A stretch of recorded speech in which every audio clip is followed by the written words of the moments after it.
Revenge on my wife for me, I read in a letter from my late son Liam, who passed away suddenly, leaving behind a once happy marriage. Revenge on my wife for me, those words were written, followed by an address I didn't recognize. Is this where Liam wants me to go? I wondered, my tears having stopped, but now replaced by cold sweats. I never imagined Liam using a word like revenge. He must have been pushed to his limits. What could I possibly find out there? Since the funeral, I had been cooped up at home, but I immediately rushed out. But I immediately left, forgetting even to do my makeup. But right now, that didn't matter. I wanted to honor my beloved son's last wish. Driven by a single purpose, I hurried to the address written in Liam's letter. The place he directed me to was a rental storage facility, a bit away from my home. Among the rows of storage units, I found the one numbered in the letter. Inserting a thin, small key that was attached to the letter into the lock, I opened the door. The small room, about the size of a half-bedroom, was dimly lit and slightly musty, despite it being daytime. When I pressed the switch for the fluorescent light next to the door, the exposed bulb buzzed to life, illuminating the room. "What is this?" I exclaimed, feeling an instinctive fear that made my whole body tremble. My name is Amelia Williams. I'm a 54-year-old part-time employee. It's been 20 years since I lost my beloved husband. He had mentioned feeling a bit unwell, and not long after, he passed away. His death was so sudden and unbelievable that I still find it hard to accept. He wasn't suffering from any serious illness and had always been diligent about his annual health checkups. Yet, despite this, he left me and our son Liam behind. After my husband's death, Liam and I lived together. At that time, Liam was just in elementary school and seemed unable to accept his father's sudden passing more than I could. My in-laws also started visiting frequently to take care of Liam. It seemed as if Liam was desperately trying to hide the loneliness of not having his father around, responding to our grief. He even encouraged me when I would frequently panic. "Mom, it's okay because I'm here." His young voice still echoes in my ears. After losing my husband, I started working part-time to raise Liam, trying to forget the sadness amidst the daily busyness. Liam never complained, even though I was often busy and away from home. He must have felt lonely too, but he never said a word and continued to encourage me. In response to Liam's support, I gradually overcame my sadness as time passed. In middle and high school, Liam started working part-time, helping with the household finances. He did this to avoid putting too much strain on me, balancing work and his studies. He was a good student, and at parent-teacher meetings, his teachers would praise him so much that it almost embarrassed me. Despite losing his father, I am grateful every day for how wonderfully he has grown up. After graduating high school, Liam started working right away. He had the grades to aim for any university, but I think he considered my situation. "I'm tired of studying," he said, and began working at a small local factory. Liam, always smart, learned his job quickly and was well liked at the factory. Despite the challenges of physical labor, his days seemed fulfilling. A few years passed, and Liam found a girlfriend. He used to stay in on his days off, but then he started going out almost every weekend. As a mother, I felt a bit lonely, but I was also relieved that my son at that age had a girlfriend. Above all, Liam seemed happy, which made me happy. He had always been considerate of me, continually supporting me. Now, I wanted him to think about his own happiness. I watched over his relationship from a distance. When Liam turned 27, he decided to get married. His fiancée was a woman 2 years his senior, named Chloe. When they got engaged, Chloe came with Liam to meet me. Compared to the rather reserved Liam, Chloe was a striking beauty with distinct facial features. I was surprised not only that Liam brought home such a woman, but also that they met at a drinking party. I was taken aback by this unknown side of my son whom I had doted on, but I had no bad impression of Chloe. She worked in sales at a cosmetics company, I learned. Perhaps because of her job, she was good at conversation, and our first meeting ended in a pleasant atmosphere. Soon after, they had their wedding, and Liam moved out to live apart from me. "Mom, are you sure you'll be okay alone? It's still in the county, but a bit far. Liam worried until the very last minute before moving. Chloe also seemed concerned about me living alone, and there was even serious talk of us living together for a while. Though it was a kind offer, I couldn't impose any further on Liam. I graciously declined their kind intentions and celebrated their new life together. Even after that, Liam frequently visited me, but I noticed he was getting thinner. He had chosen to change jobs to be closer to Chloe's company, but it seemed to be quite tough for him. Unlike the small factory he was used to, Liam had chosen a sales job, and apparently, the stress had caused him to lose his appetite. "You've lost weight again, haven't you? It's good to work hard, but it's serious if you ruin your health, you know?" Every time Liam visited home, I'd express my concern, but he would just say, "I'm fine, really," showing no intention of changing jobs. Initially, I assumed his stress was due to the unfamiliar job, but it took me a while to realize that this wasn't the only thing troubling him. "I've told him, but he won't listen. Maybe Chloe could talk to him? He can be so stubborn," I thought. 3 years into Liam and Chloe's marriage, as Liam turned 30. His complexion worsened, and he seemed on the verge of physical exhaustion. I often asked him, why not change jobs instead of overworking yourself, but he stubbornly refused. Perhaps it was his sense of responsibility from being married to Chloe that made Liam feel he couldn't just quit his job now. Seeing this, I contacted Chloe, asking her to encourage Liam to consider a job change. Chloe seemed worried about Liam getting thinner day by day and tearfully apologized to me, saying it was her fault. "Chloe, you're not to blame. Liam has always been a hard worker and tends to push himself too hard. But he might listen more readily to you than to me," I said. Honestly, I had been feeling somewhat irritated with Chloe for not doing anything about Liam's deteriorating health since their marriage. Despite my repeated requests for her to take care of him, she did nothing but apologize. Yet, I couldn't blame her outright, so all I could do was watch as Liam's health declined. Days passed since I contacted Chloe, but there was no sign of any response from her. She must know how worried I am. Wouldn't it be normal to at least get in touch? Concerned about Liam, I found myself getting irritated over small things.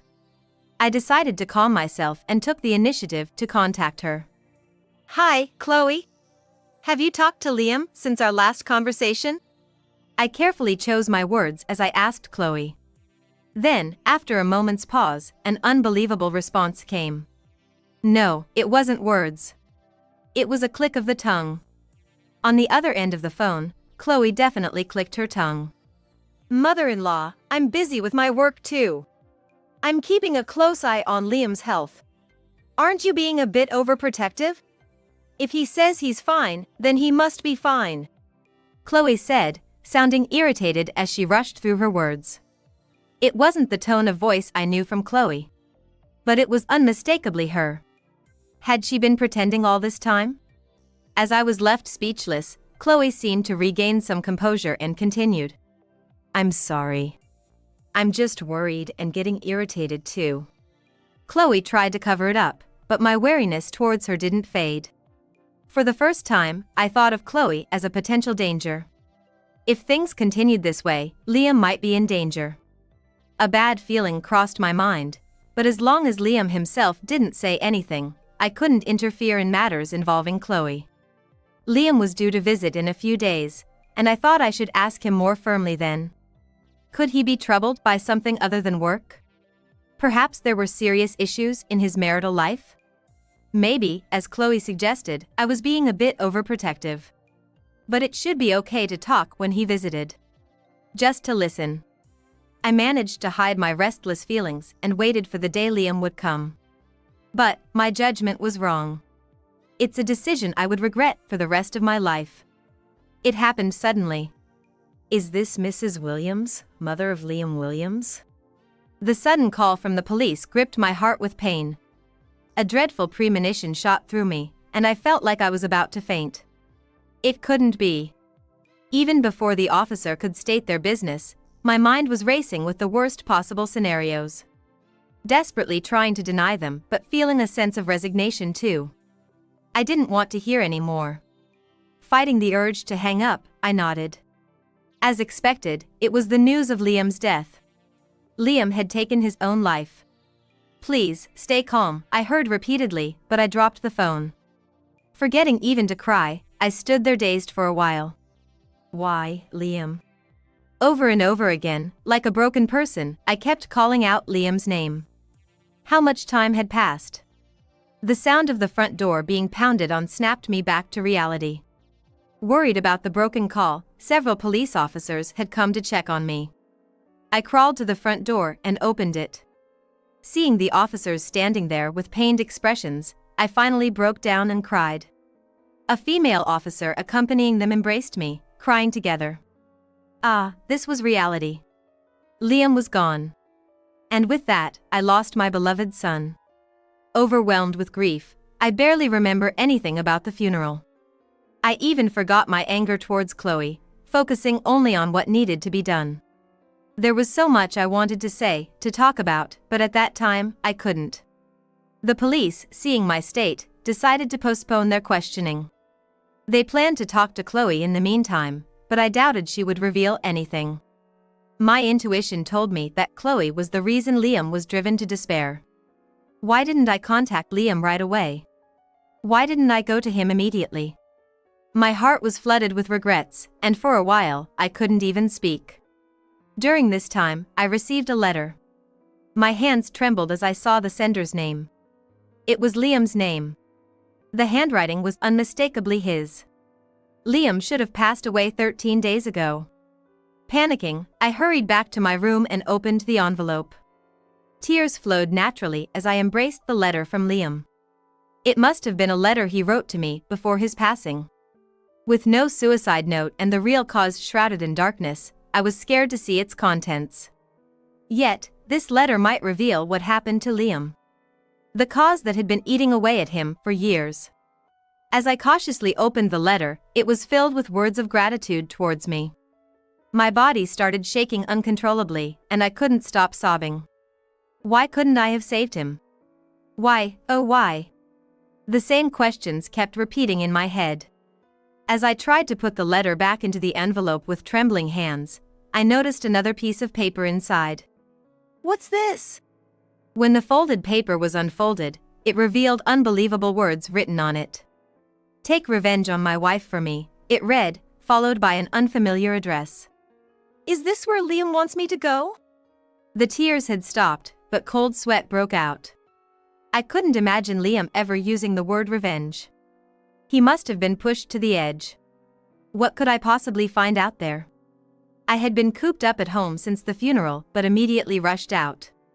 I was so absorbed that I even forgot to put on makeup. But now, that didn't matter. I wanted to honor my dear son's last wish. With that sole purpose, I hurried to the address written in the letter. The place Liam specified in his letter was a rental storage facility, a short distance from my home. Among the rows of storage units, I found the one numbered in the letter. I inserted a thin, small key that was attached to the letter into the lock and opened the door. The small room, about the size of a half-bedroom, was dimly lit and slightly musty, despite it being daytime. When I pressed the switch next to the door, the exposed fluorescent light buzzed to life, illuminating the room. What is this? Inside, the room was slowly becoming brighter, revealing a desk with several photos placed haphazardly on it. Surrounding it were scattered pieces of notepaper, and the floor was littered with notebooks and empty plastic bottles. The scene was bizarre, and I couldn't believe that Liam had used this place. Liam, always meticulous about his personal space and belongings, couldn't have been responsible for this disarray. My body instinctively felt fear, trembling all over. I was about to see something I shouldn't. The scene before me was a clear warning. I closed my eyes and took a deep breath. Reluctantly, I focused on the photos on the desk, where I saw Chloe. But she wasn't alone. Chloe was holding hands intimately with an unknown man. As I looked at the other photos, each one captured the two of them. These photos undoubtedly served as proof of infidelity. Though I had suspected it from the letter, Chloe was the cause of Liam's stress. While there might have been some stress from work, it was undoubtedly Chloe's fault that Liam took his life. Trembling, I frantically began to go through the notes and notebooks. The notebook was filled with small writing, detailing the exact date and time when Chloe said specific things to Liam. It meticulously recorded the things Chloe had done to him. She called him useless. She hit him. The horrific nature of these accounts made my heart scream. Why didn't I notice? Why didn't Liam say anything to me? The more I thought, the more wise filled my mind. In addition to Liam's handwritten notes, there were also reports that he must have commissioned from someone else. The photos seemed to be the result of a private investigation into Chloe's infidelity. I also found several USB drives in an envelope on the desk. I packed them into my bag and closed the storage unit door. Staying any longer felt like it would drive me insane. The place was swirling with Liam's resentment. Even I, as his mother, was mercilessly assaulted by it. I'm sorry, Liam. Filled with hatred for Chloe, who had changed my son so drastically, I resolved to seek revenge. Why did Liam have to endure this? Why didn't he seek help from anyone? I vowed to find answers and avenge Liam's unresolved grievances. Back home, I delved into the cruel treatment and evidence of Chloe's infidelity that Liam had left behind. Several times, I was overwhelmed by panic and nausea. It was an excruciatingly painful and self-destructive task. Waves of regret for not being able to do anything overwhelmed me, and I couldn't stop my tears. Even if I fulfilled my revenge, Liam wouldn't come back. But I couldn't just stand still. I forced myself to think about what to do with the evidence Liam had left. The police would soon come to inquire. Should I hand these over then? No, that seemed too lenient. Liam ended his life, hating Chloe and her affair partner. What should I do to ensure Liam rests in peace? Just then, the doorbell rang, indicating a visitor. Could it be the police visiting? When I checked the intercom camera, a familiar face appeared. Hello, it's Smith here. The young man bowing to the camera was Daniel Smith. He had been Liam's friend since high school. When I opened the door, Smith, dressed in a suit, bowed again with a solemn expression. I invited him in, and he asked to pay respects at Liam's altar, so I led him to the prayer room. Smith took some offerings out of his bag and sat in front of the altar. After praying fervently for a while, he turned back to face me. His expression had changed from before. It looked like he had made some kind of decision. Smith adjusted the glasses on his left hand, then reached into his pocket and took something out. It was a letter. Smith, maintaining his posture, placed the letter he had taken out on the floor and extended it towards me. It was the same letter I had received from Liam. This is a letter from Liam. I understand you've received one as well, he said. Liam had sent a letter asking for revenge against Chloe not only to me, his mother, but also to Smith. As his mother, it's one thing for me to be involved, but I can't drag Smith, an outsider, into this. It pained me to deny Liam's wish, but I expressed this to Smith. However, Smith rejected that idea. Even if it's about revenge, I have no intention of doing anything illegal. I'm sure Liam wouldn't have wanted that, he said directly to me, making me realize something. Right. What was I thinking? Shocked by Liam's loss, I was swayed by the word revenge. I had no clear plan, and being alone, I might have done something drastic. Did Liam consider this and also leave a letter for Smith? I gave you one at the funeral, but here it is again, Smith said, pulling out a business card case from his pocket. The card he handed me bore Smith's name and his professional details. At that time, I couldn't discuss things in detail and could only hand you my card somewhat abruptly. Now that I think about it, I do remember Smith giving me his card at the funeral. He had visited our house several times during high school and even attended the wedding. I remember thinking it odd to receive a business card then, but I was too shocked to check it. Back then, I hadn't paid attention to Smith's words. At that time, Smith had indeed said, "If you have any trouble, please contact me." The business card he handed me read, Smith Law Office. That's right. After graduating high school, Smith had pursued a career in law. I knew he had been coming to our house, but all I knew was that he was working in New York. I never imagined he had become a lawyer. Smith had received Liam's letter and decided to seek revenge within the confines of the law. Having lost a dear friend, he came to my house with that determination. "I've closed my office for a while," he said, smiling for the first time. It was a familiar smile. Smith, as a friend, wanted to help Liam and me, insisting on not taking any money. Along with the letter, Liam had sent a substantial amount of money as a retainer fee via registered cash mail. But Smith handed it all back to me. "I can't accept this. Please let me do this as a friend, as the least I can do since I couldn't help him," he said, bowing again. I hastily stopped him and decided to keep the money temporarily. Not just me, Smith was also suffering from not being able to save Liam. I should consider Smith's feelings as well. I told Smith about the contents of Liam's letter and what I found in the storage unit. "But let's take a break first. You must be tired from your journey. How about some tea?" Despite our shared urgency, it felt reassuring to have a strong ally in Smith. The same must be true for Smith. We both needed to calm down. I welcomed Smith as my son's friend. When Smith saw the documents I handed him, he let out a deep sigh. "This is tough," he said, words that could be for me or perhaps just slipped out unintentionally. The man Chloe was having an affair with was named Owen Jones. According to the notes Liam left, Jones knew Liam as well. He had repeatedly threatened Liam to leave Chloe and continued to harass him. Smith, knowledgeable in law, said that Jones was as guilty as Chloe. Even if they don't admit to the affair, there are photos and evidence left by Liam. With this, we should have enough to fight back. As a lawyer, I can't do anything in court, but I have the knowledge. While it would mean bringing charges against the two people who drove Liam to his end, doing so would render Smith's role as a lawyer unnecessary. This is because he has no intention of defending either of them.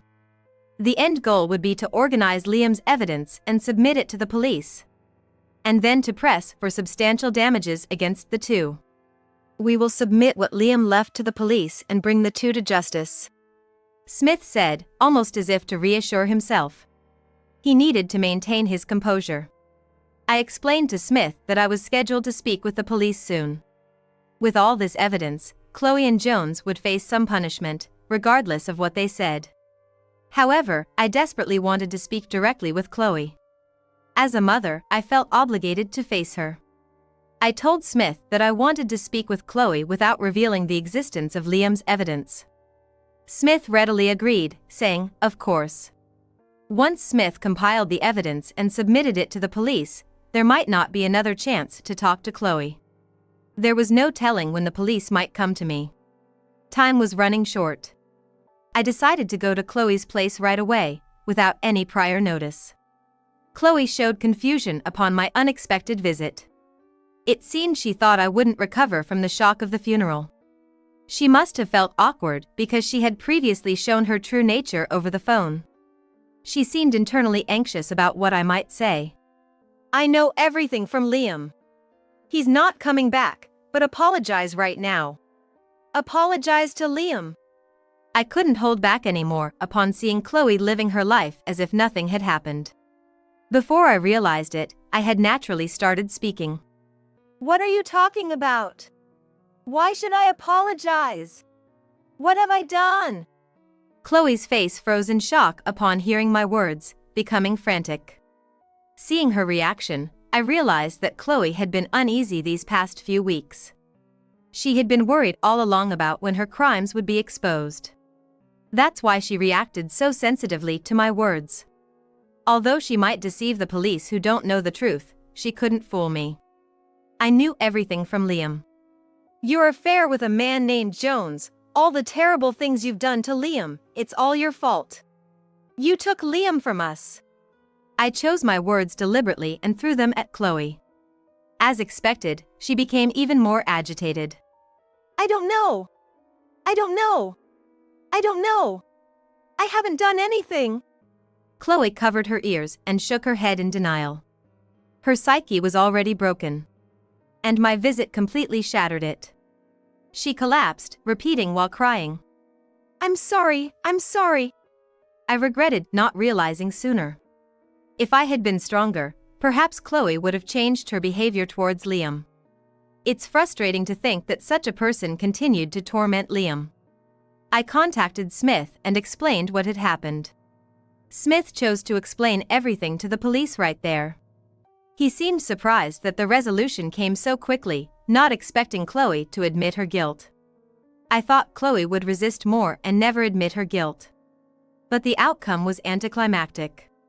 Later, I learned that Chloe never imagined Liam would take his own life.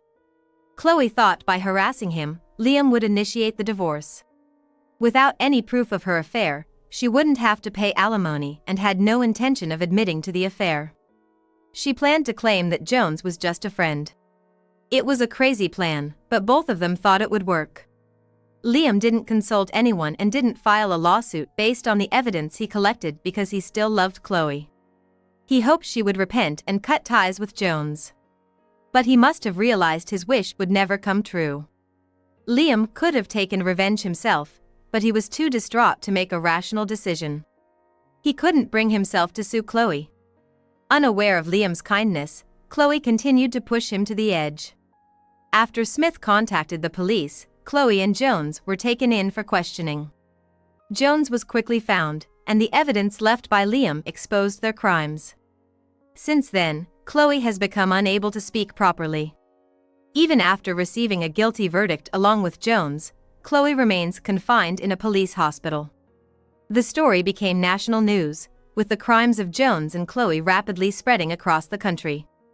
Liam's death was acknowledged as a result of their actions. Smith's efforts played a significant role, and he perfectly handled the claim for damages. As expected, Jones lost his job. His sins became known to his company and friends, leaving him without a single acquaintance. Even if he re-enters society, he will have to continue paying damages and remain the subject of rumors. That's the severity of the crimes they committed. Chloe, meanwhile, remains in her unchanged state, with no prospect of recovery according to the doctors. Ever since, she has been repeating apologies, unable to sleep without medication. The two were exposed and punished according to the law. However, Liam won't return. Did we manage to fulfill his last wish? After witnessing their conviction, Smith decided to return to New York. Thank you for everything. I don't know if this has brought any solace, but I hope we did something for Liam, he said with a somber expression as I saw him off. Liam was lucky to have a friend like you, Smith. Thank you so much. Overwhelmed with heartfelt gratitude, Smith, slightly flustered, responded. I just did what I could as a friend. Please, don't be so formal. With a smile, he started walking away. Without him, I might have lost my composure, who knows what could have happened. I secretly struggled to keep my anger at bay and remain calm, deeply appreciative of Smith's efforts in judiciously handling the situation. Although he was no longer there to see it, I continued to bow my head in gratitude. Afterwards, Smith established a volunteer organization to assist people burdened with various troubles. This allowed even those with financial difficulties to access legal remedies. Perhaps his inability to save Liam fueled this endeavor. Smith continues this work alongside his job, aiding many people. Just a few weeks ago, Smith came to visit Liam's tomb. During his recent visit, Smith introduced me to his wife and their newborn child. No matter how busy he is, he always makes sure to visit a few times a year. Liam would surely be delighted by this. As for myself, I quit the part-time job I had been working since Liam's passing. I felt there was something unique only I could do.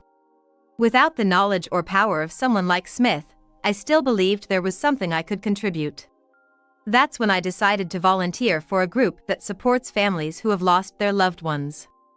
I joined an organization founded by a doctor who practices internal medicine nearby.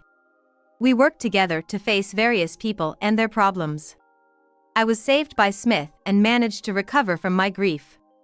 I wanted to help others who have sunk into despair like I did after losing Liam. With that intention, I started this activity.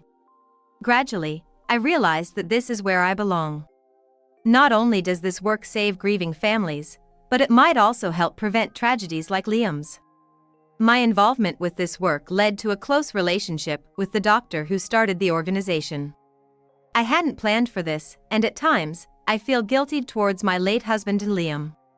However, I've come to think that perhaps it's alright for me to find happiness too.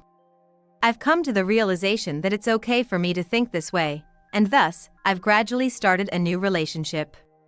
Even if I fall in love again, I will never forget my husband and Liam. I intend to live carrying their memories with me.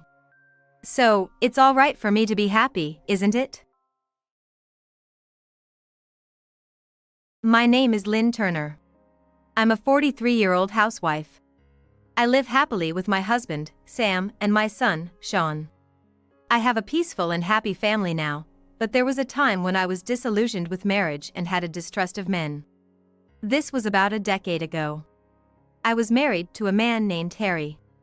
He was an elite businessman, graduated from a prestigious university and worked for a big corporation. I worked as an office clerk in the same company. I don't know how he noticed me, but after his persistent pursuit, we got married. Then I quit my job to become a full-time housewife. At first, it was a sweet and happy marriage, like something out of a dream. But it didn't last long. The discord between us stemmed from our inability to have children. Harry wanted a child of his own bloodline. My in-laws often pressured me for grandchildren, and gradually, I became fed up and started avoiding talks about children and in-laws. But of course, I wanted a child with the man I loved. With that resolve, I went to a nearby clinic. However, the doctor's words were unexpected. "There's nothing particularly wrong with your health, Mrs. Turner." Does that mean? Could you bring your husband next time? Cooperation between couples is essential for infertility treatment. With these advising words, I went home feeling uneasy and told Harry that we should visit the clinic together. But he lashed out, "What? You're saying it's my fault we can't have kids? That's ridiculous. It's the wife's job to have kids, so it must be your fault." Since then, I couldn't talk about children or infertility treatment anymore. Our time together as a couple decreased, and lately, I felt tense just being alone with Harry. It was almost a relief. One day, when I returned from shopping, I found divorce papers on the living room table. What? Next to it was a hastily written note. "I'm sick of you. Get out of my life." Such a simple farewell. In shock, I called Harry. "What's up? You have something to complain about?" "What's this?" "Of course, I have something to say. What is this all about?" "You can see it's a divorce paper, right? Just file it yourself. I'm not coming back home." "Huh? You didn't realize, but I have another girlfriend. Much younger and prettier than you. What a waste of time. I should have divorced you sooner." His blatant confession of infidelity and harsh words left me speechless. Without another word, Harry hung up, saying, "Goodbye. We probably won't meet again." I just collapsed right there. Tears started flowing naturally. They were tears of frustration. Slowly, I stood up and signed my part of the divorce papers. Then, a decade or so passed. That day, my family and I were at a nearby shopping mall. After lunch, we decided to go our separate ways for a bit. Sam and Sean went to look at books in a bookstore, enjoying their time together. I wanted to rest a bit more, so I sat down on a nearby bench. That's when it happened. "Hey, isn't that you, Lynn? Long time no see." A familiar voice, one I thought I'd never hear again. I tried to ignore it, but he grabbed my arm, saying, "Hey, ignoring me? You've got some nerve." I turned around. As I expected, it was my ex-husband, Harry. I involuntarily shrank back. I never expected to run into him here. Why would he bother talking to me now, after all this time? Harry immediately noticed the shining ring on my ring finger and snorted. "What, you got married again? Still infertile, I bet? You're too old to be dreaming like that." He spoke to me with the same contempt as before and then brought forward a young girl who was hiding behind him. This is my daughter. Pretty, isn't she? The girl, surprised to be addressed, stepped forward. With her beautiful face and long silky hair, she indeed looked lovely. But there was a hint of fear in her eyes. Harry, unasked, started bragging about her. She's a model, recently started appearing on TV. But you, poor infertile woman, you'll never experience this, he said, crossing his arms and looking down at me. I wanted to retort, but I couldn't find the words. I was just like before. Just then, Sean, carrying bags from the bookstore, came running over. Mom, what's going on? I heard loud voices. Who is this guy? Huh? Mom? He looked foolishly surprised. Yes, I'm not alone now. I have a precious family. I have the strongest allies by my side. I held back my tears and stood tall. Infertility? Oh, that was a thing of the past. Let me introduce you, this is my son. I hugged Sean, who had come to my side, and spoke clearly. Harry's eyes widened in surprise. Sean, catching on quickly, nodded briefly and gave Harry a polite smile. Nice to meet you. I've heard a lot about you. I'm Sean, I'm her son. I'll be a sophomore at Prestige Academy this year. What? Harry was taken aback. Perhaps by the mention of Prestige Academy. It's a well-known school in the region with high academic standards. The school has excellent students. Passers-by started to look at us, wondering what was going on. Harry clicked his tongue loudly and glared at me, as if to blame me for attracting attention. But I wasn't afraid anymore. In fact, I was more focused on how small-minded Harry seemed, wondering why I was ever afraid of such a petty man. I felt strong because I had my precious family with me. Sean's friendly smile faded, replaced by a cold look. I observed Harry with a newfound sense of calm. He had changed a lot in the years since I last saw him. The sharp, elite businessman's look had gone. His face was saggy, his beard unkempt, and his hair disheveled. He had gained weight and, unlike his past self who was particular about branded clothing, now wore non-branded, worn-out clothes and shoes. Knowing Harry as I did in the past, I must say that his current appearance was shabby. If I hadn't heard his voice and rude remarks, I might not have recognized him as Harry. He finally spoke, his voice trembling. You weren't infertile? I never said that. You just assumed it was my fault we couldn't have children, didn't you? What?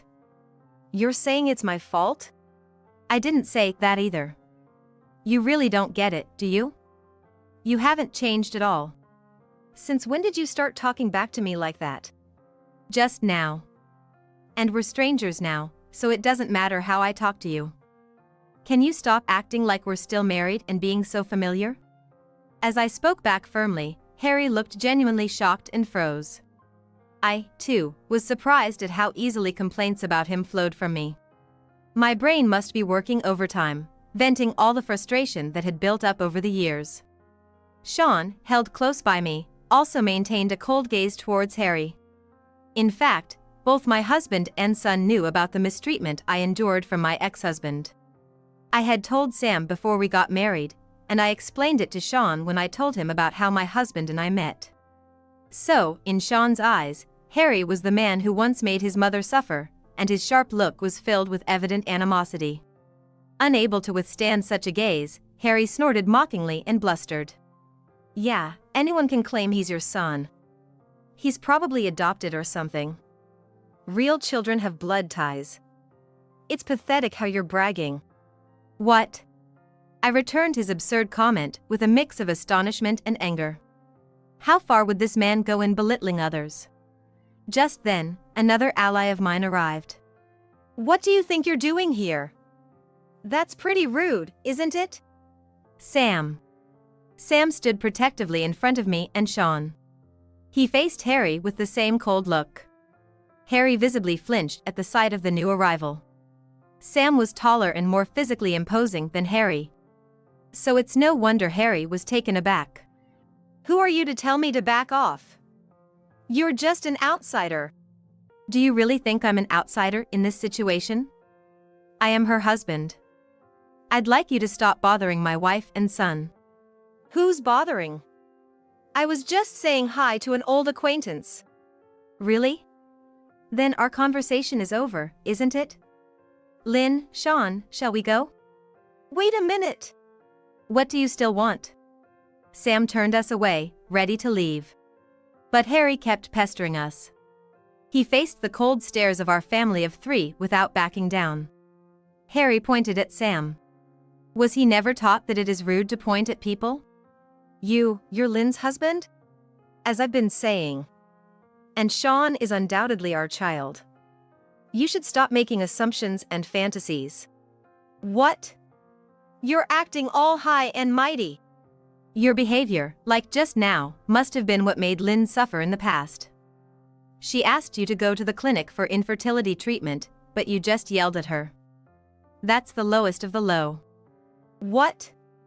How do you know about that? Did Lynn tell you, snitching on me? Stop talking like that.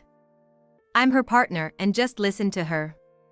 Besides, I was the doctor who examined her at that time. What? Harry was dumbfounded. As it turns out, Sam is a doctor. He was the first physician I consulted about infertility issues. After divorcing Harry, I left our house and started living alone, using my savings. It was during this time that I happened to meet Sam again. Since Harry had refused infertility treatment, I had stopped visiting the clinic, so Sam was initially worried about me. Back then, I had taken a bigger hit than I realized from Harry running off with another woman, and I couldn't bring myself to engage with men. But Sam faced me sincerely, listened to my story, comforted me, and even got angry on my behalf at Harry. Slowly, by his side, I began to heal my emotional wounds. However, I still wondered if the infertility was my fault. I could not shake the suspicion that there might have been some unseen problem. But Sam reassured me. I didn't want to marry you just because I wanted children. Of course, it would be great if we had them. But I love you and care about you, and I want to be with you and protect you always. After his proposal, I accepted, and soon we were blessed with Sean. I was surprised and overjoyed. Despite his busy job, Sam actively took part in parenting. In fact, he might have been the main caregiver. Sam was utterly devoted and showed his parental adoration in everything. I relied on him and focused on recovering my health after childbirth. Sean grew up well, passing his middle school entrance exams, and now enjoys his adolescence with studies and extracurricular activities. They are all my precious family. What? A doctor husband and a son in a prestigious school, what's that about? Harry was flustered by the truths being revealed. Initially, he tried to belittle me, but now he was unsettled to realize that I was in a far happier family than he had. He couldn't genuinely acknowledge someone else's happiness, and only tried to look down on others. Such a hopeless man. Infertility isn't just a woman's issue. Half of infertility cases are due to problems on the male side.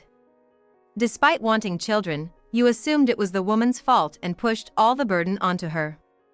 Infertility treatment requires cooperation between couples, and it's appalling how you ignored that.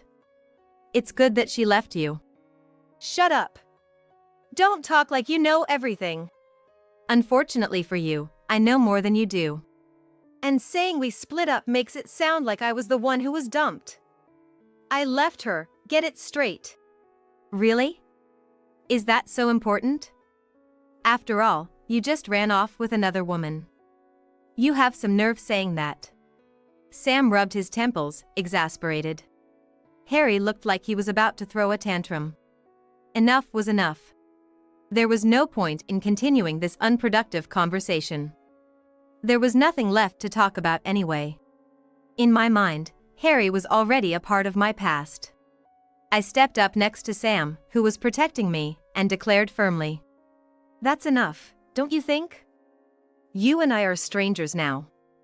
And just so you know, I could sue you for defamation for all the insults you've hurled at me. What? Sue me? Why? I only spoke the truth. The truth? Whether it's about infertility or our son, everything you've said is just your assumption. Do you think it's okay to hurt someone just because you believe it's the truth? Aren't you embarrassed to behave like that in front of your own child? What did you say? How dare you talk to me like that? That's why I'm asking you to stop pretending we're family. It's nothing but a nuisance. Can you please never speak to me again? What? Harry stepped forward, anger contorting his face. I braced myself, with Sam and Sean ready to shield me. Then, I noticed a security guard approaching us. Perhaps the crowd around us let him know about us. But it was Harry's daughter who stopped him. Dad, enough already. Let's go, Mom is waiting, he said, pulling his arm forcefully. Harry seemed reluctant, but he noticed the approaching guard. He turned to us and sniffed with all his might, humph, and left the place as if dragged by his daughter. His daughter glanced back at us and gave a small apologetic smile. She seemed quiet but strong-willed. Honestly, she didn't look much like Harry, but I refrained from mentioning it. And I'm sure Sam felt the same. After explaining the situation to the security guard who arrived, we decided to resume our shopping to change our mood. It was an unexpected reunion with my ex-husband. I did my best to but out as annoying, and I knew that if I had said all that, even if he saw me, he wouldn't get involved. But Harry's obsession took a strange turn and began to spiral out of control. About 2 weeks after the incident at the mall, Sean came home from school with a strange look on his face and said, "I need to talk to you." In the living room, over tea and snacks, I heard his story. Sean told me something I never expected. Today, I was ambushed at the school gate. Ambushed? By whom? That man, your ex-husband, was it Harry? He was waiting for me. What? I was shocked. Sean explained that just after parting with his friends at the school gate, Harry suddenly appeared from behind the school's fence and started talking to him. Indeed, Sean had mentioned his school name as part of his introduction, so it made sense that Harry knew which school he attended. However, the idea of him lying in wait like some kind of stalker chilled me. I was horrified by the sheer absurdity of Harry's actions. I'm sure Sean was even more shocked than I was. I moved to sit next to Sean, stroking his shoulder to comfort him, and urged him to continue his story. I was so startled, I just stopped. I should have ignored him. No, it's okay. It's shocking to have someone suddenly approach you like that. So, what did he say to you? He said that I am actually his son, and that my mom had been unfaithful with the doctor who is now my dad while she was married to him. What? What's that? What nonsense he's spouting. He had the nerve to insist all along that I was infertile. And then, once a child is born, he claims it's his son. Despite his own infidelity, he dares to accuse me of being unfaithful as well. I frowned.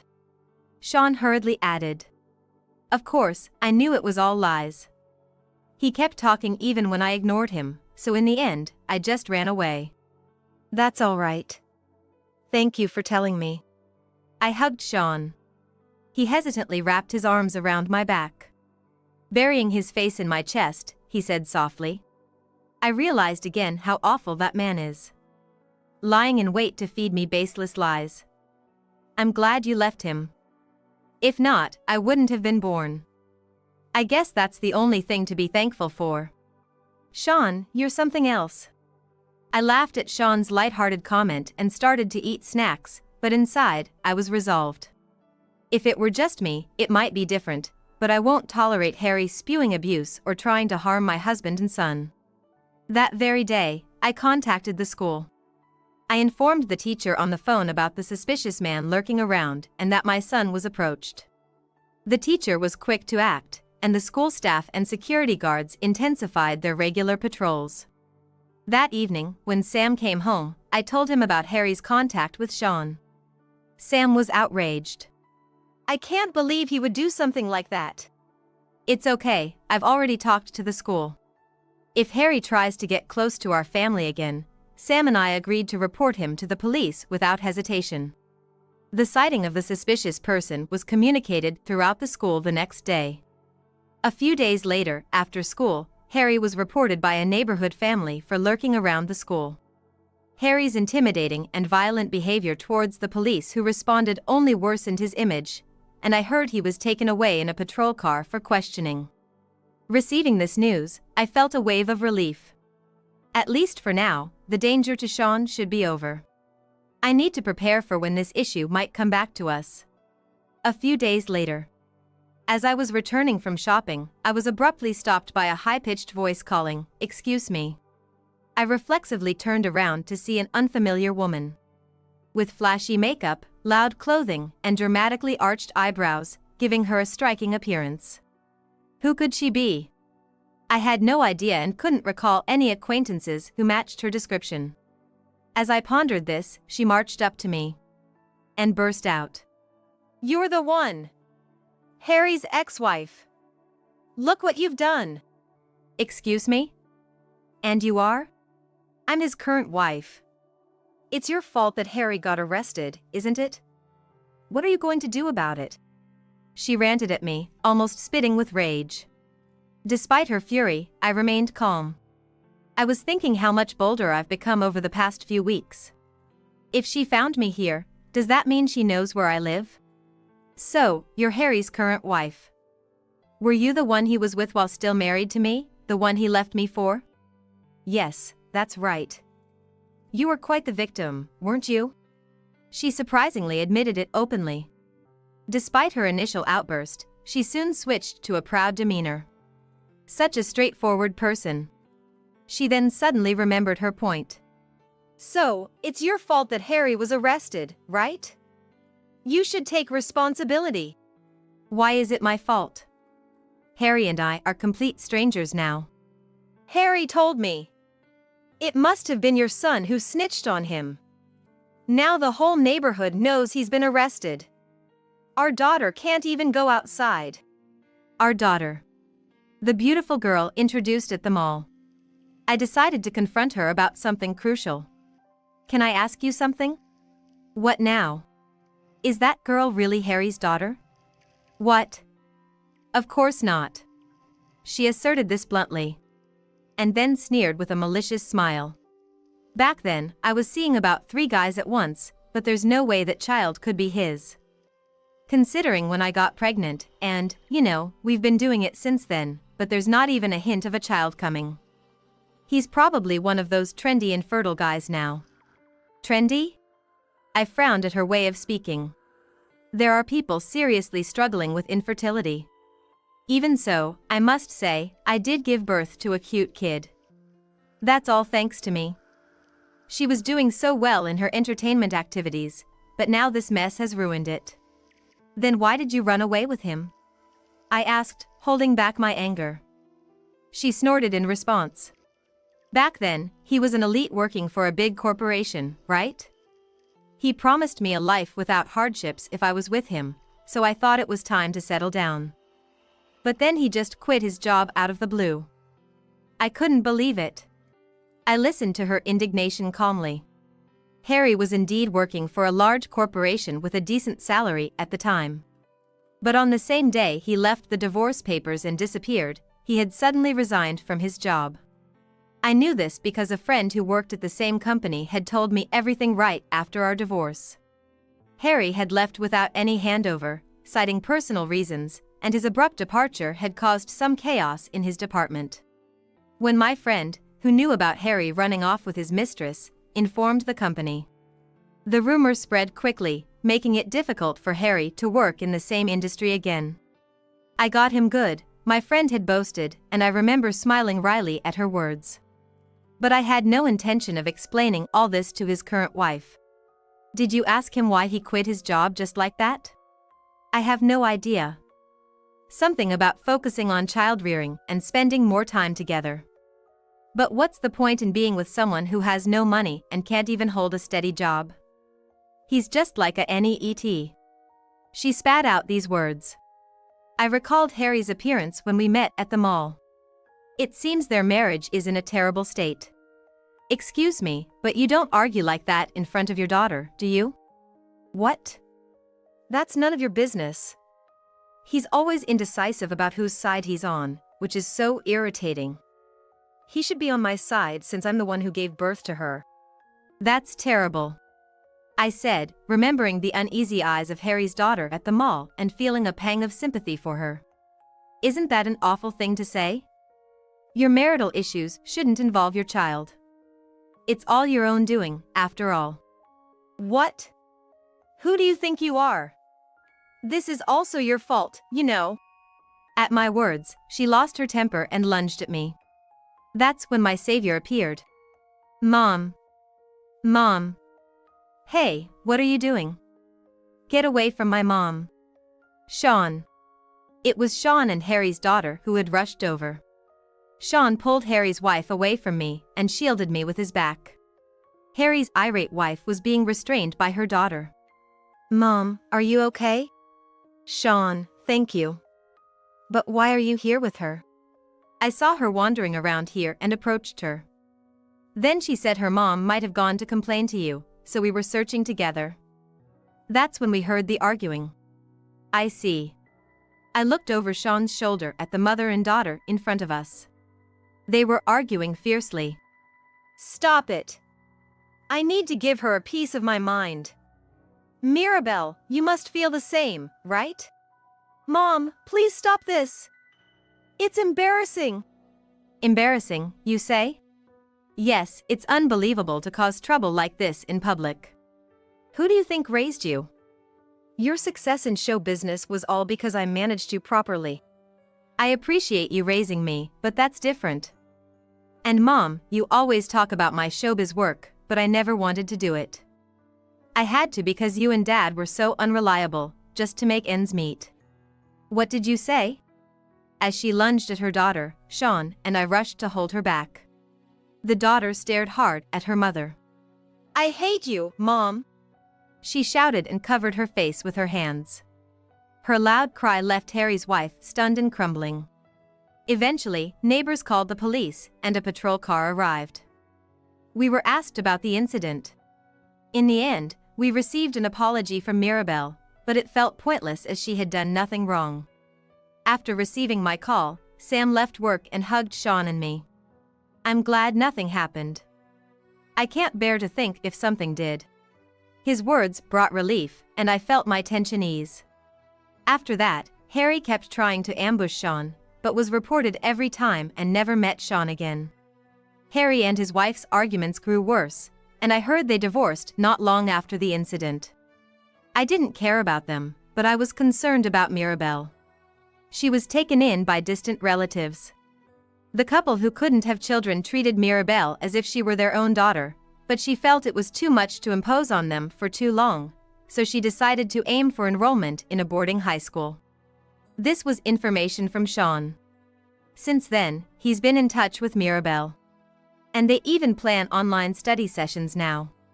Apparently, she couldn't attend school properly because her parents forced her to prioritize her entertainment career.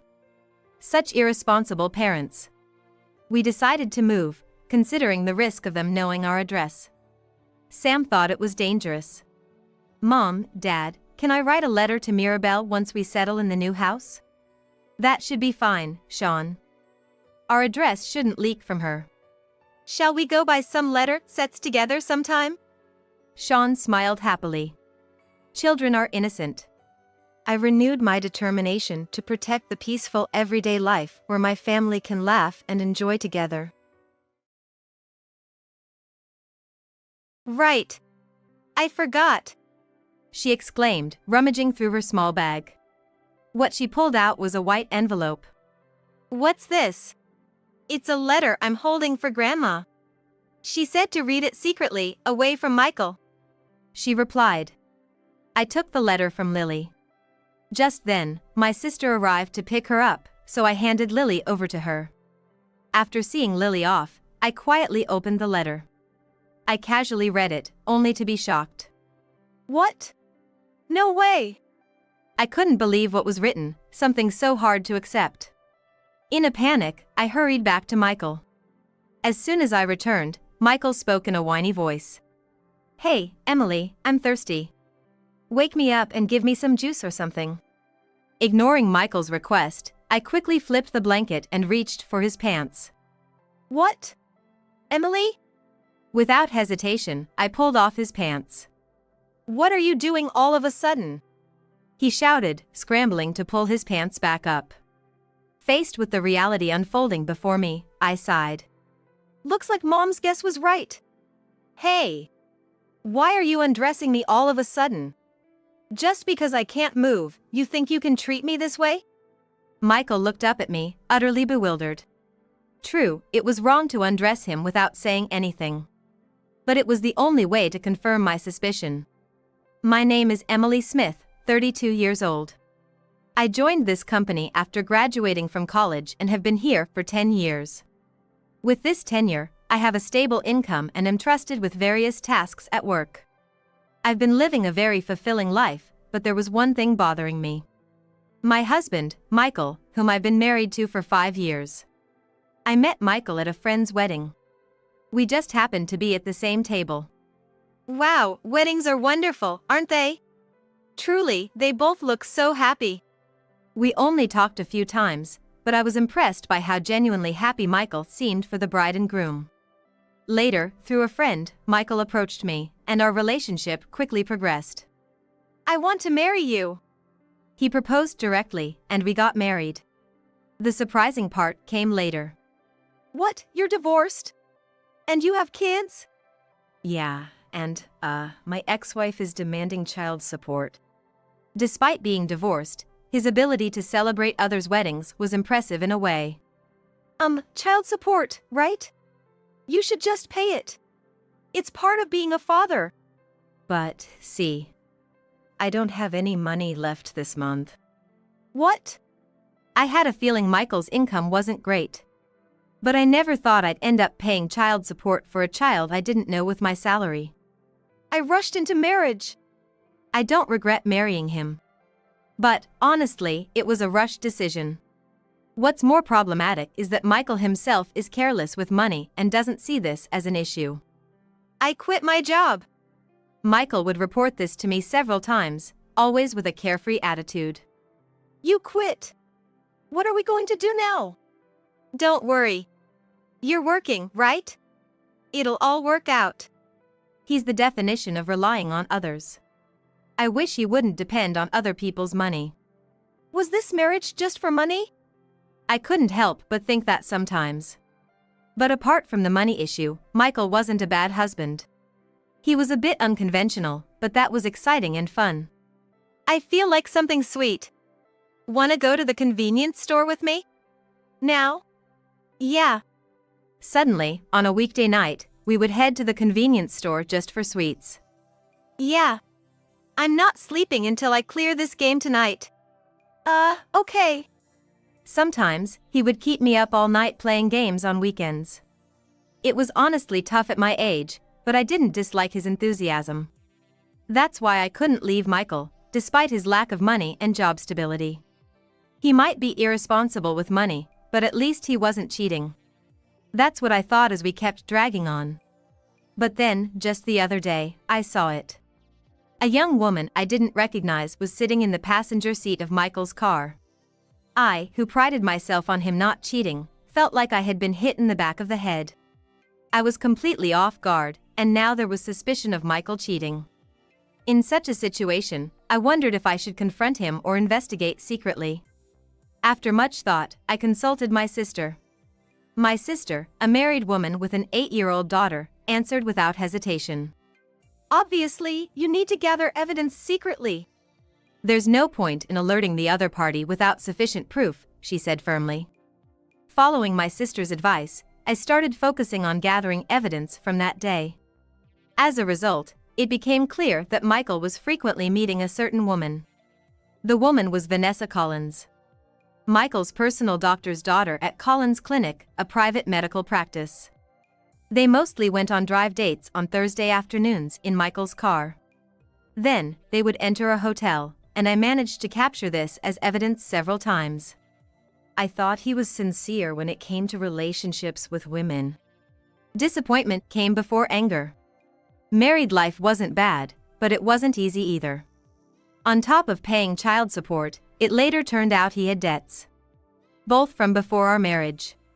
Meaning, they were originally none of my business. Or at least something I should have known before marriage. Hiding them, Michael married me. I sometimes thought it was almost like being deceived. But the one thing I was proud of was that he wasn't unfaithful. I never imagined he would betray me even in that. I'll confront him with everything and end it. Knowing Michael's carefree nature, he probably had no idea I knew. I'd give him a surprise for once. So, I was figuring out the right time to tell him. But soon after, I received a shocking call from Michael. Sorry, I had an accident. I might not be able to move my body anymore. I left work and rushed to the hospital he mentioned. It was Colin's clinic. Feeling apprehensive, I also contacted my mom to come with me. Are you his wife? Please come this way. I never imagined meeting her under these circumstances. The one guiding me at the reception was Vanessa, Michael's affair partner. I had seen her face from behind or in profile several times over the past few months, but it felt strange to see her face to face like this. Guided to the room, Michael was lying in the hospital bed. Michael! Emily. You came. His voice and expression seemed lively. My mother seemed to think the same, and we exchanged relieved glances. I was shocked when I got the call, but thankfully, his injuries were lighter than I thought. I was relieved. But then, the doctor's next words left me speechless. Mr. Smith is likely to be paralyzed on one side of his body. Paralyzed on one side? Yes, in Mr. Smith's case, it means the right half of his body can't move. Is there no chance of recovery? The doctor closed his eyes in thought and then firmly said, "It's difficult." Next thing I knew, I was crying uncontrollably, supported by my mother. Once I calmed down a bit, Michael timidly started to speak. This hospital, due to its facilities, can't admit me for a long stay, so I have to go home. What? But what about thorough examinations? Your right side is still not moving. There could be other causes, right? Yeah. Well, there's also the exhaustion from the accident today. We'll see another time. His hesitant words worried me, but I didn't want to push him. Reluctantly, I, with my mother's help, brought Michael back to our apartment. After laying Michael in bed, I went out to the entrance to see my mother off. Sorry for the sudden trouble today. Thank you. It's all right. But now, there's no chance to talk about the affair. Indeed. What will you do now? If Michael really is paralyzed, I can't just abandon him because he cheated. I need to think about it. Remember, you are the most important to me. She meant not to sacrifice myself for Michael's sake. Thanks. My mother seemed to have more to say, but left with a complicated look on her face. The next day, my life as Michael's caregiver began. Though he was paralyzed on one side, the other side was still functional, so the need for care was less than I expected. Soon, taking care of Michael's mental health, being unable to go outside, became the bigger challenge. Anyway, I'm just so bored. Surprisingly, Michael complained less about his inability to move and more about feeling idle. He kept summoning me for trivial things. Wanting juice, needing an itch scratched on his back. These small tasks wouldn't be a problem, but his constant demands were wearing me down. That's when my niece Lily, whom I'm very close to, suddenly decided to visit. Lily and Michael hardly knew each other. At first, I wondered why she insisted on visiting. When I asked my sister, she replied casually. That's because everyone's worried about you, obviously. Even 8-year-old Lily is concerned about you. That's so sweet of Lily. I wish I could come along too, but I'm swamped with work and can barely manage the drop-off and pick-up. Mom seems busy too. Well, at least with Lily there, Michael won't be able to act selfishly in front of a child. My sister was right. With Lily there, whether it was male pride or just embarrassment, Michael called me less frequently. Thanks to that, Lily and I could chat about school life and the latest trends among elementary schoolers, all sorts of girl talk. But why do fun times always fly by so quickly? As the evening approached, it was time for Lily to leave. My sister called to pick her up, and though I was reluctant, it was time to say goodbye. All right, Lily, your mom will be here soon. Let's wait outside. Okay. As we headed to the door, Lily suddenly remembered something. Oh, I almost forgot. She rummaged through her small bag and pulled out a white envelope. What's this? I was asked to keep this letter from Grandma. She said to read it away from Michael. From Mom? Thanks. I took the letter from Lily. As my sister arrived to pick her up, I handed Lily over to her. After seeing Lily off, I quietly opened the letter. It wasn't mailed but given to Lily to pass to me, quite meticulous. I wondered what it could be. Glancing through it, I was stunned. What? No way. The contents were unbelievable. But my mother wouldn't lie about something like this. If this is true, I need to confirm it. I hurried back to Michael. As soon as I returned, Michael spoke in a whiny voice. Is Lily gone? Yes, she just left with her mom. Ah. Hey Emily, I'm thirsty. Could you get me up and get me some juice or something? Ignoring his request, I quickly flipped back the blanket and reached for his pants. Eh? Emily? Without hesitation, I took off Michael's pants, leaving him bewildered. What are you doing all of a sudden? Michael shouted, quickly pulling his pants up. Faced with the reality before me, I sighed. Mom's prediction was right. Hey! Suddenly taking off someone's pants, what are you trying to do? Taking advantage of me because I can't move, isn't that terrible? Michael looked up at me, bewildered. Indeed, it was wrong to undress him without saying anything. But I had to confirm something. Hey! Are you listening? As I remained silent, looking down, Michael raised his voice again. Seriously. This makes me so anxious about the future. Maybe it's better if we break up? I interrupted him with what he was about to say, and Michael looked at me, surprised. Eh? Oh, you seem quite happy? Your mouth is all relaxed. Michael covered his mouth, looking panicked. No, I'm not happy. But maybe you're right. With my condition, I'd just be a burden. Maybe it's better if we split up. Michael sighed deeply, looking despondent. I don't mind, you know. I'll take care of you. Didn't we vow at our wedding? In sickness and in health. No, but...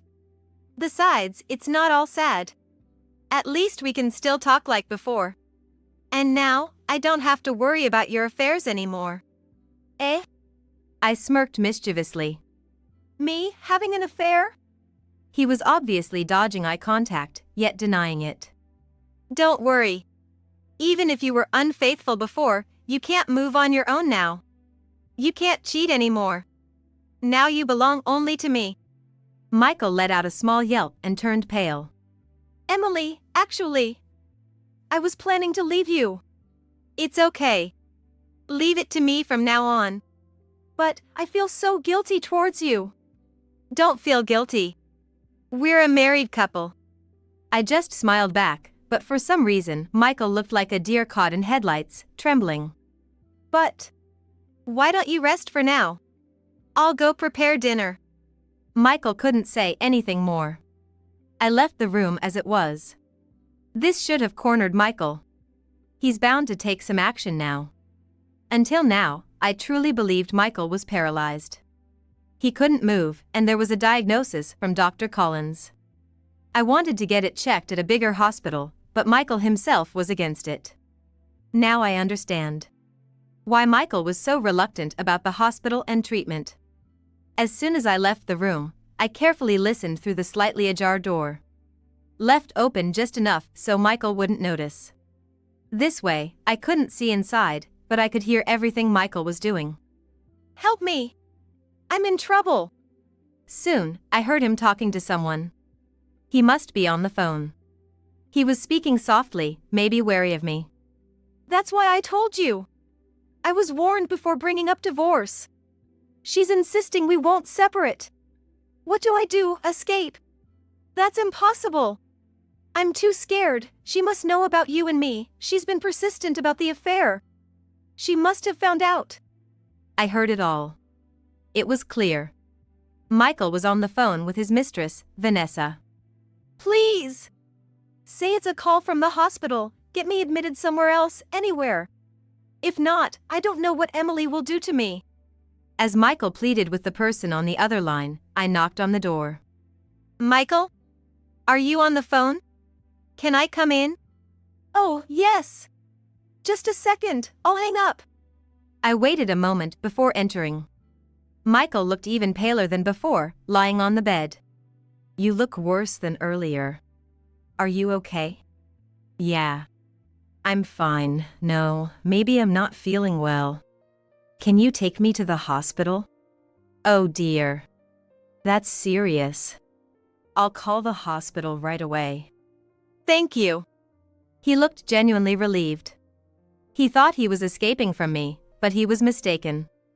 In fact, the real game was just beginning. At the hospital, I was going to expose everything about Michael and Vanessa. Upon our arrival, Vanessa greeted us immediately. Mr. Smith. Are you all right? Vanessa. Thanks. I'm not feeling well. After what happened, it's understandable. Vanessa looked at Michael with a meaningful smile and a gentle gaze. Can I rest here for a bit? I think I might need to be admitted. Making decisions like a doctor, even though he's not. But Vanessa nodded at Michael's words and led us to a private room. Our clinic doesn't usually do admissions, but my father will come to check on you when he's free, so please wait here until then. After about 30 minutes, Vanessa came back with a doctor in tow. I had seen this doctor before. He was Vanessa's father, the clinic's director. How are you feeling unwell? Yes. Michael replied, awkwardly avoiding eye contact. As Vanessa's father was about to use the stethoscope, I suddenly raised my hand. Let's end this charade, shall we? What? Michael, Vanessa, and Vanessa's father. Everyone in the room, except me, froze. Emily, what are you saying all of a sudden? Ignoring him, I again reached for his pants and pulled them down swiftly. Hey! What are you doing? Michael frantically pulled his pants back up. You were worried I became paralyzed and useless as a man, right? I see. You were only after my body. I'm disappointed in you. Michael dramatically feigned sadness. Seemingly oblivious to the expressions of Vanessa and her father, he continued his act. I'm not as lively as you two. What do you mean? Still haven't realized it, have you? Realized what? Vanessa hurriedly whispered something in his ear. And Michael's expression changed to one of shock and confusion. No, this is... I mean... Why pretend to be paralyzed? You moved so quickly just now. The act's up, why not drop it? Yes, the letter from my mother was just a few lines long. I've looked into it, and there's a high chance that Michael's paralysis is just an act, maybe a lie to leave you. How about trying to pull down his pants to see his reaction? Following her advice led to this moment.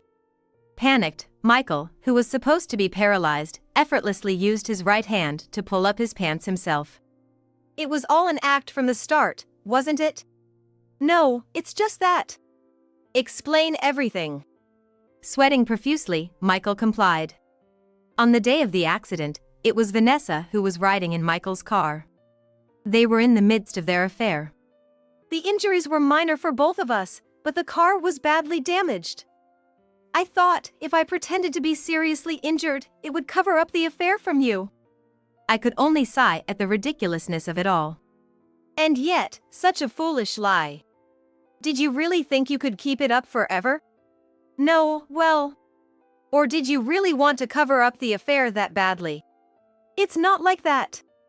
Before Michael could answer, Vanessa interrupted. Michael was just trying to leave you without hurting you. After all, if you found out he had an accident while driving with his affair partner, wouldn't that be humiliating? So, he even told a kind lie about being paralyzed, to part ways smoothly.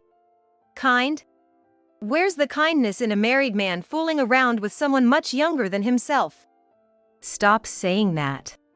We truly love each other, Vanessa said assertively, but Michael, behind her, looked like a deer caught in the headlights, now that his grand lie was exposed. Is that so? Then you should have been upfront about it, not resorting to such schemes. Right, Mr. Collins?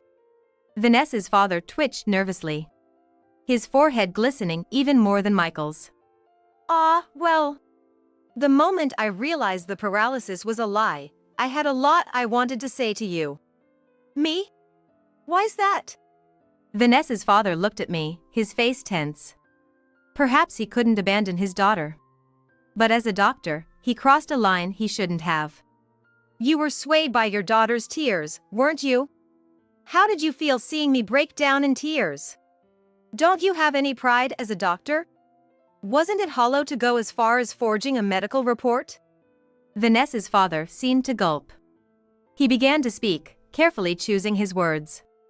It wasn't forgery, it was a diagnostic error.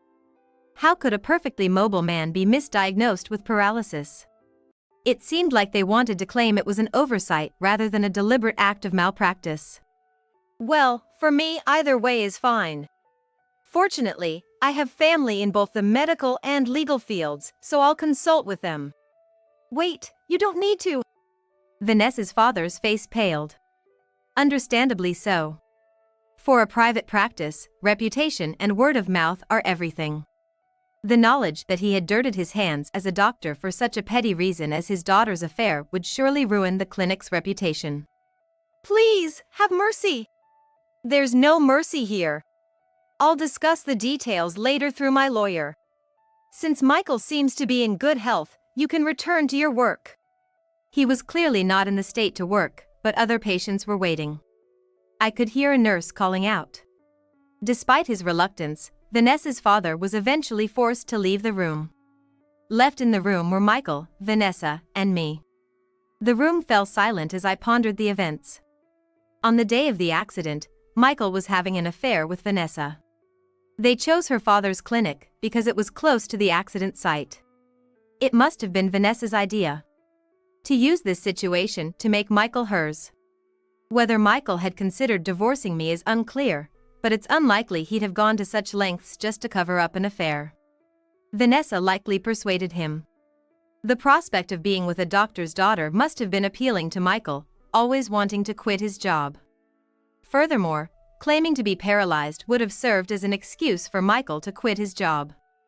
He probably thought that by using this as a reason to break up with me before his affair was discovered, everything would neatly fall into place. However, this plan was doomed from the start. I had known about their affair even before Michael's accident. I had lost the opportunity to confront them in the confusion following the accident, but now, with their lies exposed, I had all the leverage.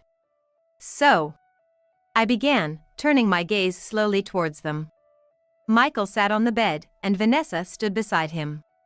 Regarding our future, I've decided I want a divorce. What? Surprised by my statement, both Michael and Vanessa exchanged glances, blinking in disbelief. Agree to a divorce. Is that okay? It's not a matter of okay or not. I've known about your affair for a long time and have been preparing for this separation since then. Michael looked conflicted, while Vanessa's eyes sparkled with excitement. So, Michael and I can be together now. We won't have to sneak around anymore. They had been quite brazen with their affair, but it seems they had been somewhat discreet. Yes. Once we're divorced, what you two do is none of my business. You're free to do as you please. However, there are conditions for the divorce. Conditions? Vanessa furrowed her brow, puzzled. Yes. Don't worry, it's nothing major. First, I'll be seeking alimony from both Michael and Vanessa. Additionally, there'll be no division of assets. I'll take all the savings. That's all. Isn't that a bit unfair to me? Have you forgotten that I've been the one paying most of our living expenses for the past 5 years? The savings hardly cover the financial burden I've shouldered. Michael had always struggled to hold down a job due to his tendency to slack off. His income was unstable and significantly lower than his peers. Moreover, he was a big spender, so he hadn't even finished paying off his pre-marriage debts. Sure, Emily helped me out, but I worked hard too. Michael seemed dissatisfied with the idea of handing over all the savings. He mumbled and stumbled over his words, clearly uncomfortable with the arrangement. As I was considering discussing this later to avoid prolonging the conversation, Vanessa unexpectedly came to my rescue. Michael, we've come this far, haven't we? Don't worry about the money. My father is here, and if you leave it to me, everything will be fine. I want us to be able to love each other openly and proudly as soon as possible. Vanessa. Love is all we need. It was astonishing how they could show such a demeanor in front of me, still technically Michael's wife. And what did Vanessa see in Michael, anyway? Although many questions lingered, Vanessa's intervention helped conclude the matter. All right, I'll leave the divorce papers and alimony details to my lawyer. I'll send your belongings to Vanessa's place. I don't expect we'll need to see each other again. Okay, then. Goodbye. Take care. Michael and Vanessa seemed to already consider themselves a couple, sitting closely together. I remembered something important and spoke up. Right. Don't forget to make the child support payments, okay? And try to at least pay off the interest on your debts. Vanessa abruptly looked up at Michael. Child support? Debt? What's all this about? Oh, didn't you know? This man has a child with his ex-wife. And don't get it wrong, I didn't steal him from her. He was already divorced when we met. Vanessa, slightly irritated, asked, Debt? What debt? It was there before our marriage. So, I don't know what it's for. How much is it? About $60,000, I think. I smiled as I informed her, and Vanessa's face turned ashen, visibly trembling. It was understandable. The thought of paying alimony to me, on top of child support and existing debts, must have been overwhelming, enough to make anyone feel dizzy. Well, but we can work together to pay it off, right? Vanessa clenched her fist and turned to face Michael. Michael vaguely nodded. Lucky you, Michael. To be with such a positive person like Vanessa. This should motivate you for job hunting. Job hunting? Vanessa's eyes were vacant. Yes. Michael hastily resigned from his job because of this whole situation. He's now unemployed. Without any qualifications, a full-time job might be hard, but love is all you need, right? Good luck. Vanessa muttered under her breath, but there's a limit. Shocked, Vanessa and Michael looked lost. As I waved goodbye and left the hospital. After that, the divorce was finalized without issue. Regarding the alimony that I was slightly worried about, Vanessa's father ended up paying the entire amount for both of them. He probably did this out of fear that I might disclose everything that happened. Considering the potential damage to his reputation, it was a small price to pay. Now, nothing was stopping Michael and Vanessa. However, they didn't remarry right away. Michael was eager to marry right away, saying as soon as possible, but Vanessa seemed hesitant, often responding with well, maybe. Moreover, their relationship seemed to be fraught with arguments, mainly because Michael remained unemployed and Vanessa was reluctant to officially register their marriage.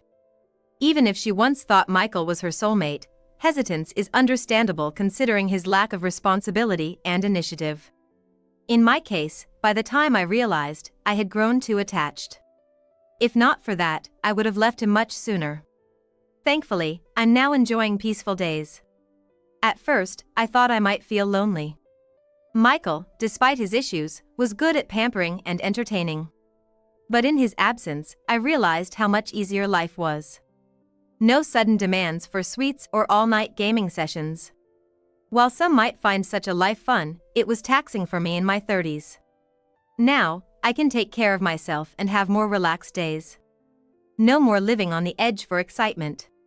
From now on, I want to live a life that's true to myself, without stretching myself too thin. Are the poor only good enough for standing room? Haha. Well, then I'm leaving. I'm Chloe Harris. I lost my husband to illness at an early age and have since been living with my daughter Stephanie, working together as a family. I've worked hard to raise Stephanie. I think I might have made her feel lonely at times because of that. But Stephanie has been blessed with a good relationship, and now she's dating a fine young man named Ken. When Stephanie and Ken started living together, I expanded my job scope and now work in various places. Hello, Stephanie? It's Mom. How are you doing? Yeah. I'm good. Ken's fine too. That's good to hear. Oh, by the way, I was on a business trip recently and wanted to drop off a souvenir this weekend. Will you be home? Thanks. But this weekend? It might be tough. Can I come by on a weekday evening to pick it up? I felt a slight unease in Stephanie's hesitant response. But I didn't pry too deeply, thinking she might just be busy. Little did I know, I would come to regret not asking more at that moment.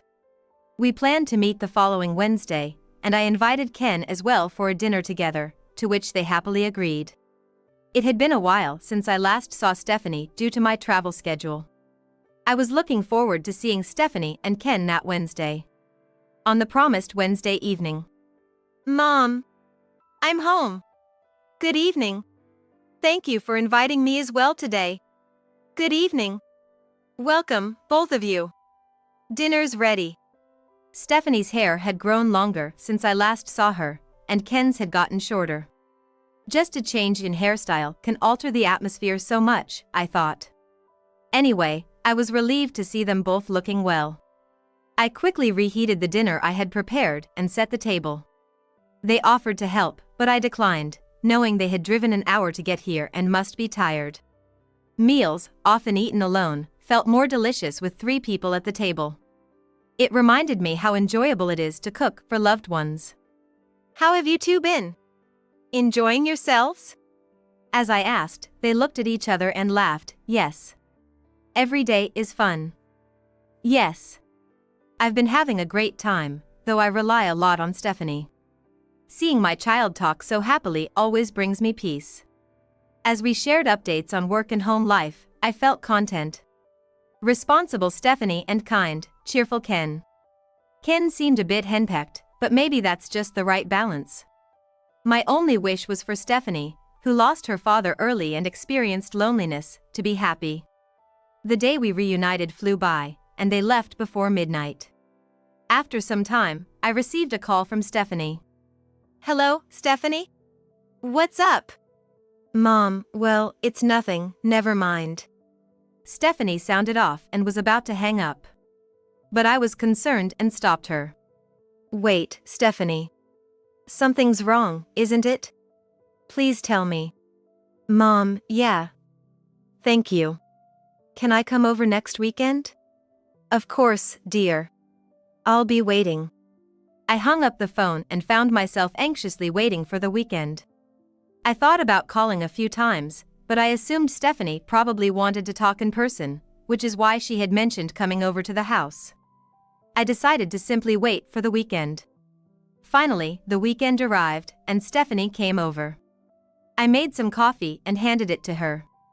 But Stephanie just stared at the coffee, not drinking it. It seemed like she was deep in thought, so I asked her. Stephanie, are you okay? She seemed startled by my voice and gave a wry smile. Then hesitantly started talking.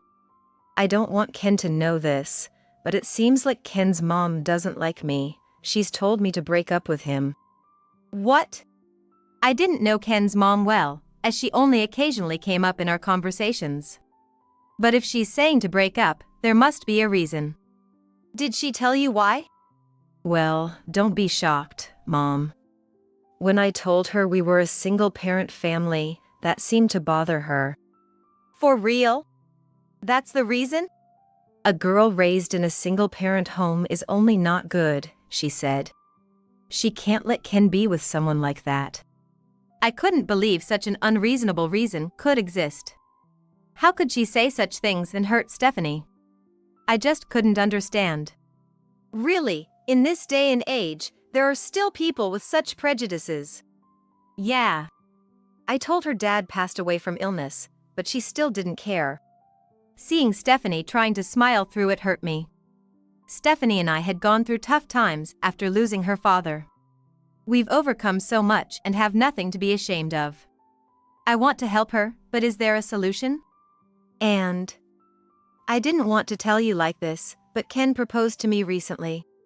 Oh my! Really? I was so happy, of course. But thinking of Ken's mom, I'm not sure what to do. I see. Marriage is about joining families, after all. Of course, I'm happy about Stephanie and Ken's marriage. But after hearing Stephanie's story, I can understand her dilemma. She added that Ken's mom usually visits on weekends, and she seems nice when Ken is around. However, Stephanie said that Ken's mom's attitude changes completely when Ken is not around due to working on weekends. Sensing there was more to the story, I encouraged her to tell me everything.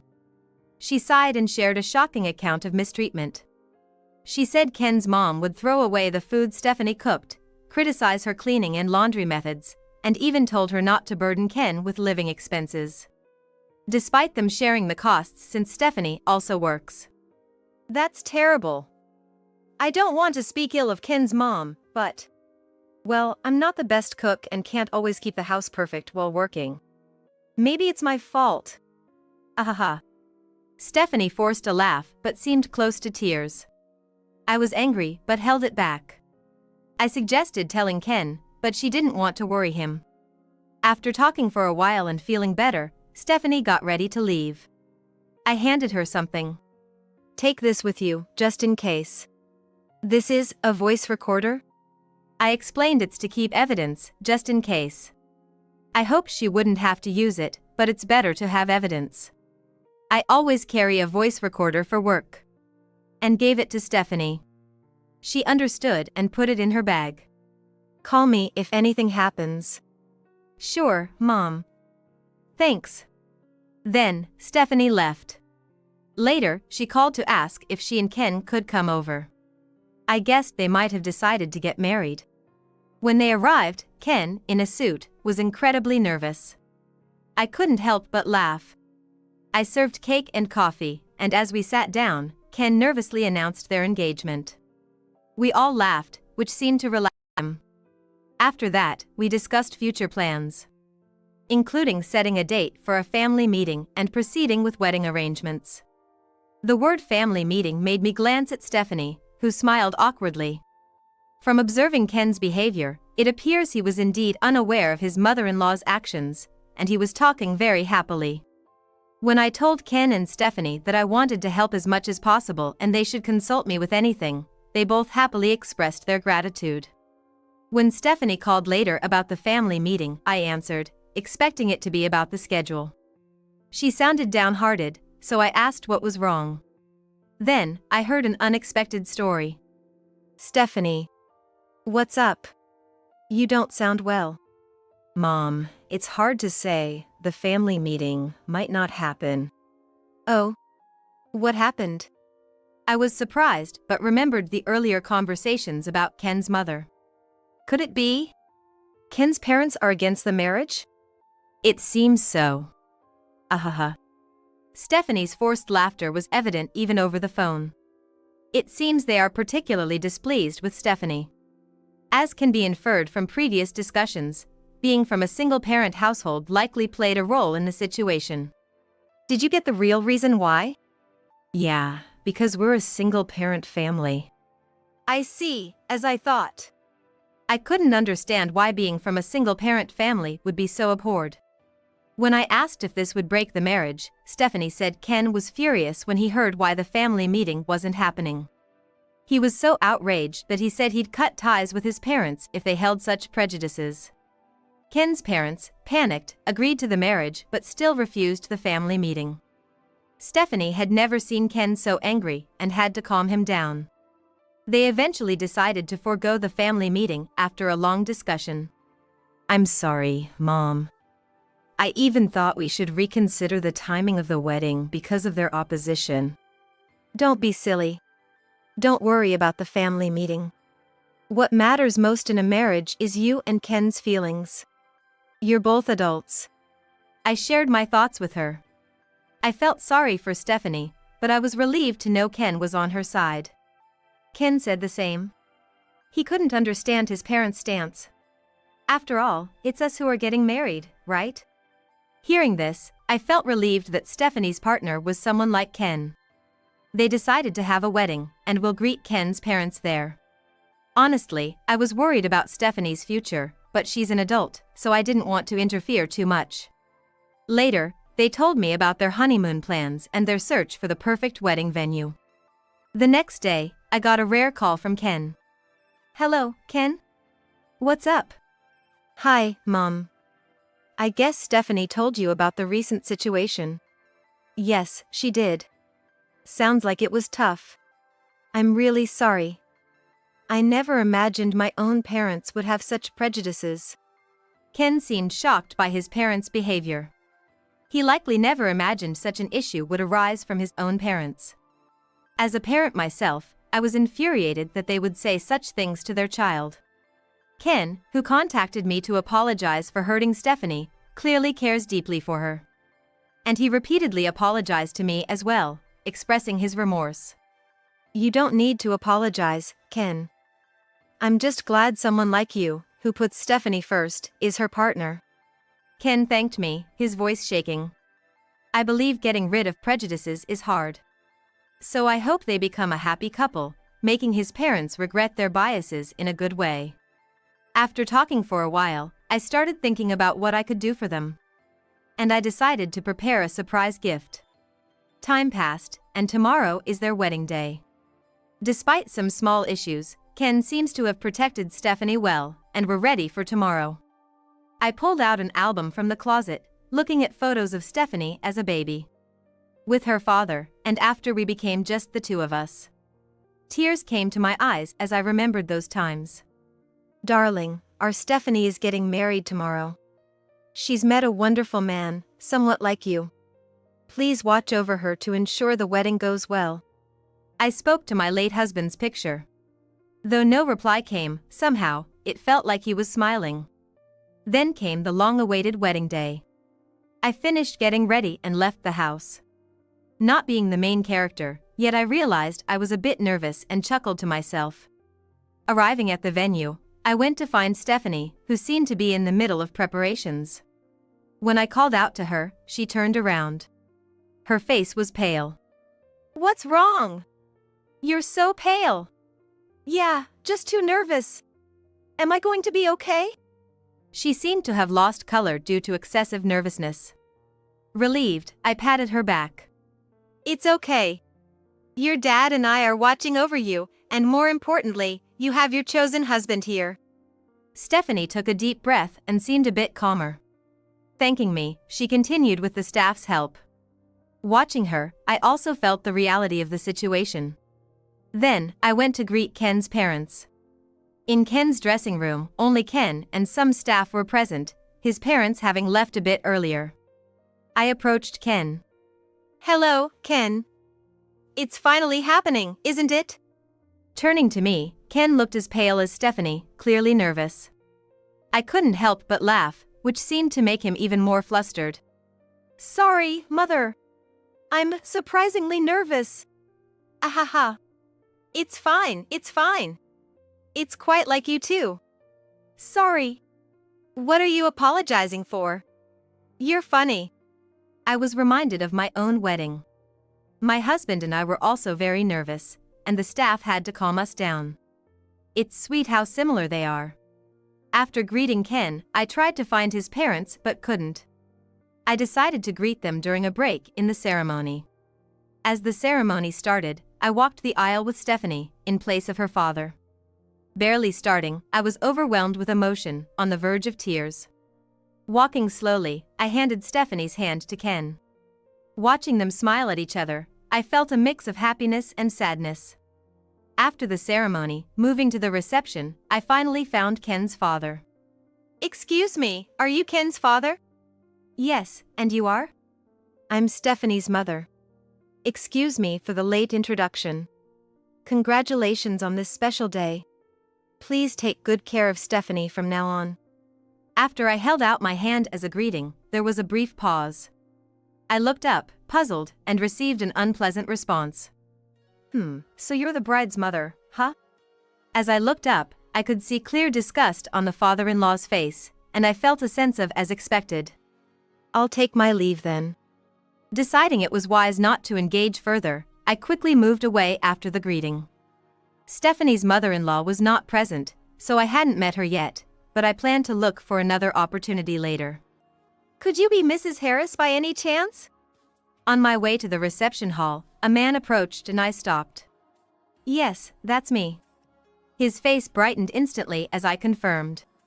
I knew it. It's me, Brown. Don't you remember? Mr. Brown? Of course, I remember you. But why are you here? I had met Mr. Brown only once before through work. He was a young but very capable man. I'm Ken's cousin. Are you related to the bride? That's right. Stephanie, the bride, is my daughter. Thank you for being here today. What a coincidence. Congratulations on your daughter's wedding. After a brief chat with Mr. Brown, I continued towards the reception hall. Upon entering, I parted ways with Mr. Brown and looked for my seat, but couldn't find my name anywhere. When I asked a staff member, they were surprised and rushed off to check. Noticing my confusion, the father-in-law approached me with a smirk. What's wrong?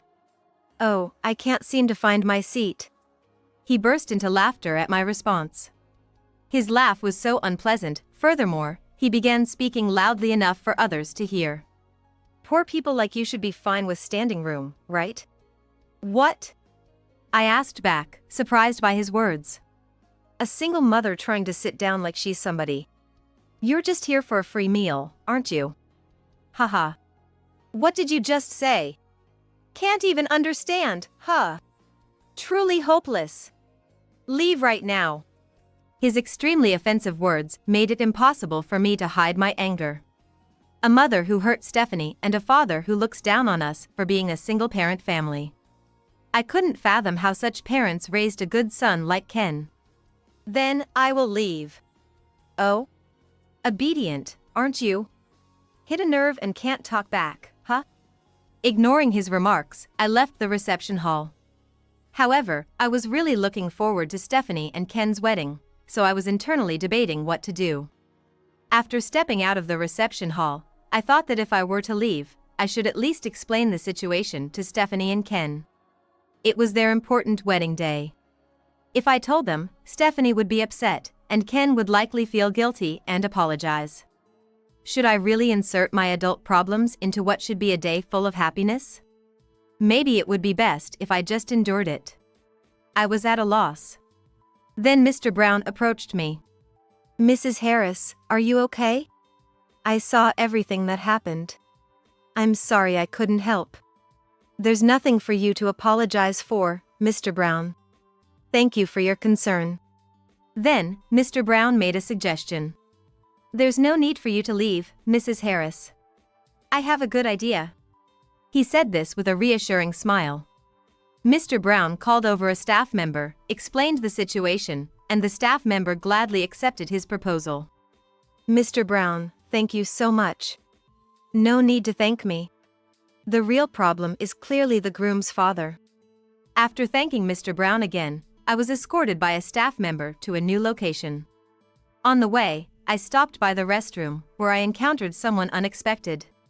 Could it be Mrs. Chloe Harris? Yes, that's me, and you are? I'm your biggest fan. I'm so thrilled to meet you here. I rarely appear in the media, only once in a magazine, so knowing my face meant she must be a considerable fan. Oh, I'm the groom's mother. It's the best day ever to meet Mrs. Harris. It was the mother-in-law. She was much more high-spirited than the impression I got from Stephanie. That's right. Congratulations on today. Thank you. Could I shake your hand? Yes. I hesitantly agreed to the handshake and quickly left the restroom. I never expected to meet her this way. Nor that she would know me. The staff member led me to the second floor of the reception hall. It's not usually used, but Mr. Brown had arranged this seat for me because of the situation. From here, I could overlook the reception hall and see Stephanie and Ken's happy moment. It seemed the guests downstairs hadn't noticed me, and I could clearly see the father-in-law. After a while, the high-spirited mother-in-law took her seat and seemed to be talking to the father-in-law about earlier events. Sighing, I watched them as the venue dimmed and the reception began under the host's lead. Stephanie and Ken's entrance was so lovely it brought tears to my eyes. How had they grown up so fast? Watching them walk shyly amidst blessings was unforgettable. Then, Stephanie and Ken looked up and smiled at me. It seems they heard that I was here. I waved at them, capturing their photos on my smartphone. Next, it was time for the letter of appreciation to the parents. The father-in-law and mother-in-law smirked at Stephanie. Noticing this, Stephanie looked down just as I was invited onto the stage, causing the father-in-law to grimace and the mother-in-law to turn pale. She pointed at me, trembling, saying, What? I nodded, took the letter from Stephanie, and read it. By the end, Stephanie, Ken, and surprisingly, even I were in tears. We received a round of applause, and I descended the stage after receiving the letter and a bouquet from Stephanie. Back on the second floor, I could see the father-in-law and mother-in-law whispering. I could imagine they talked about me.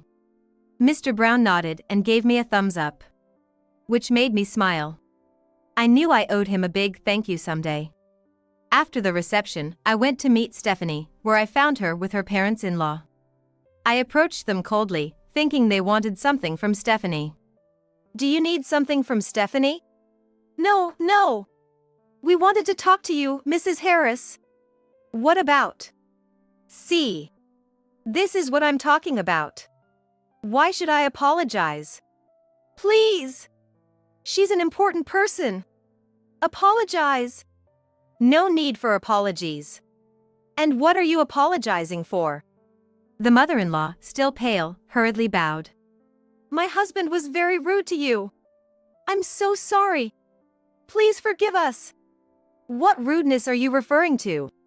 About calling you poor and suggesting you should stand. I'm so sorry. However, who I am wasn't the point. Never would I have imagined that you, of all people, are Stephanie's mother. If only we had known, things wouldn't have come to this. You refused to meet me because I'm Stephanie's mother. Well. When I brought up the issue of the initial family meeting, the mother-in-law suddenly fell silent. She only seemed to be apologizing for the father-in-law's behavior, but to me, she was just as culpable. I certainly didn't have a good impression of this couple. They continued to insist that they were not at fault for refusing the family meeting, claiming they would have been happy to have it if they had known who I was, and suggesting it was Stephanie's fault for not telling them beforehand. However, I firmly stated that part of the importance of a family meeting is getting to know the other party and that they were the ones who made assumptions based on our family background. This only reinforced my belief that we had fundamentally different values. Angered by my retort, the father-in-law spoke up next. Famous, huh? Doesn't look like it. Maybe she just shares the same name? Besides, she's just a poor single mother. Oh, what do you mean by that? Mr. Brown interjected at that moment. As soon as looking at him, my father-in-law is surprised. Vice President. Yes, Mr. Brown was the vice president of the company where the father-in-law worked. The current president was Mr. Brown's father, and it seemed he was set to take over the company. Mr. Brown was Ken's cousin, but his father had married into the family, taking his wife's surname. Who are you referring to as a poor single mother? Well, she's... Are you talking about Mrs. Harris? That would be a grave mistake, wouldn't it? A grave mistake? It seems you're not aware. Mrs. Harris here is a world-famous artist. Well, I heard that from my wife, but just a painter, right? Still poor. Ignorance is frightening, isn't it? Mrs. Harris's paintings sell for millions at the lowest. What? The father-in-law was stunned. And the mother-in-law shrank beside him, unable to hide her disturbance. Watching their behavior, I couldn't help but let out another sigh. As an artist, I create my own works and also accept commissions. Many people appreciate my art and buy it at high prices. Mr. Brown is also one of those connected to this, with his parents primarily being the ones who have taken a liking to my paintings and purchased them. Mr. Brown has been the intermediary in this matter, handling the transactions with my manager, and I have met him once during these dealings. No way! Ask my parents if you don't believe it. They've bought paintings for up to $2 million. $2 million? Oh, that auction was quite an event. My parents really wanted your painting, so we ended up bidding high in an auction-style format. We won, thankfully. With a smile, Mr. Brown looked at me. I put my hand on my chest in gratitude and was thanked in return. The father-in-law and mother-in-law were both ashen-faced and bowed. If my parents find out you insulted Mrs. Harris, they'll be deeply saddened. With that, the father-in-law looked up, sweating. And he begged Mr. Brown, please don't tell them. I beg you. Mr. Brown was visibly frustrated by their behavior and urged them to beg forgiveness from the right person. Reluctantly, the father-in-law turned to me and began a half-hearted apology. Clearly lacking sincerity due to their pride. He didn't seem to understand what truly upset me the most. Do you know what I'm most angry about? What? That I look down on you? He clearly didn't get it. I asked the same question to the mother-in-law, but she seemed just as clueless. It's because you hurt someone very important to me. Even with that, both seemed bewildered and didn't understand. Lacking comprehension and learning ability, perhaps. I'm angry because you hurt Stephanie. I raised my voice in frustration, feeling angrier than I had in a long time. They seemed to get it, but still refused to sincerely apologize to Stephanie due to their pride. Stephanie also had faults. We thought she was poor because she's from a single-parent household.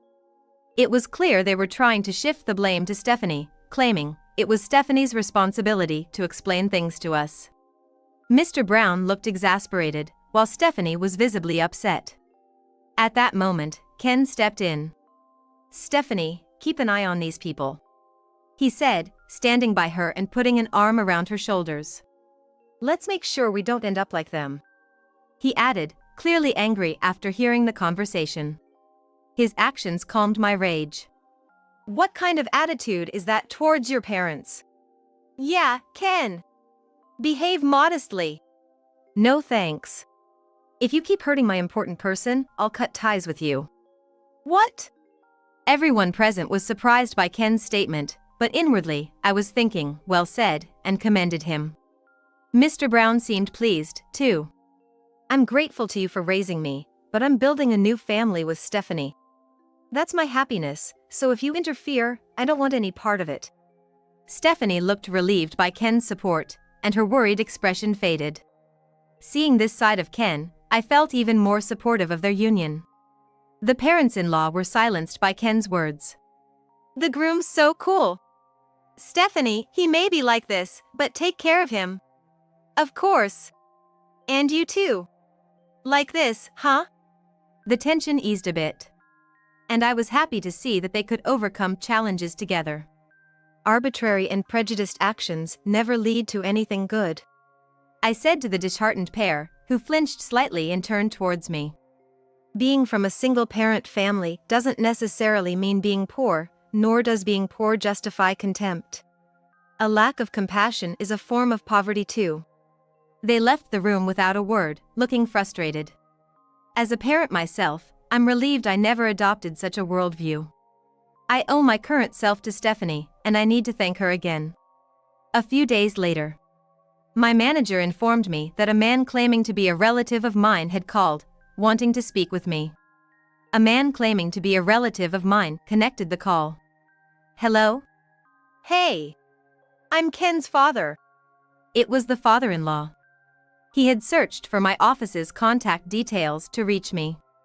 Do you need something? Convince President Brown. I asked for details, and apparently, Mr. Brown had reported the wedding incident to his father, the company president, who was furious.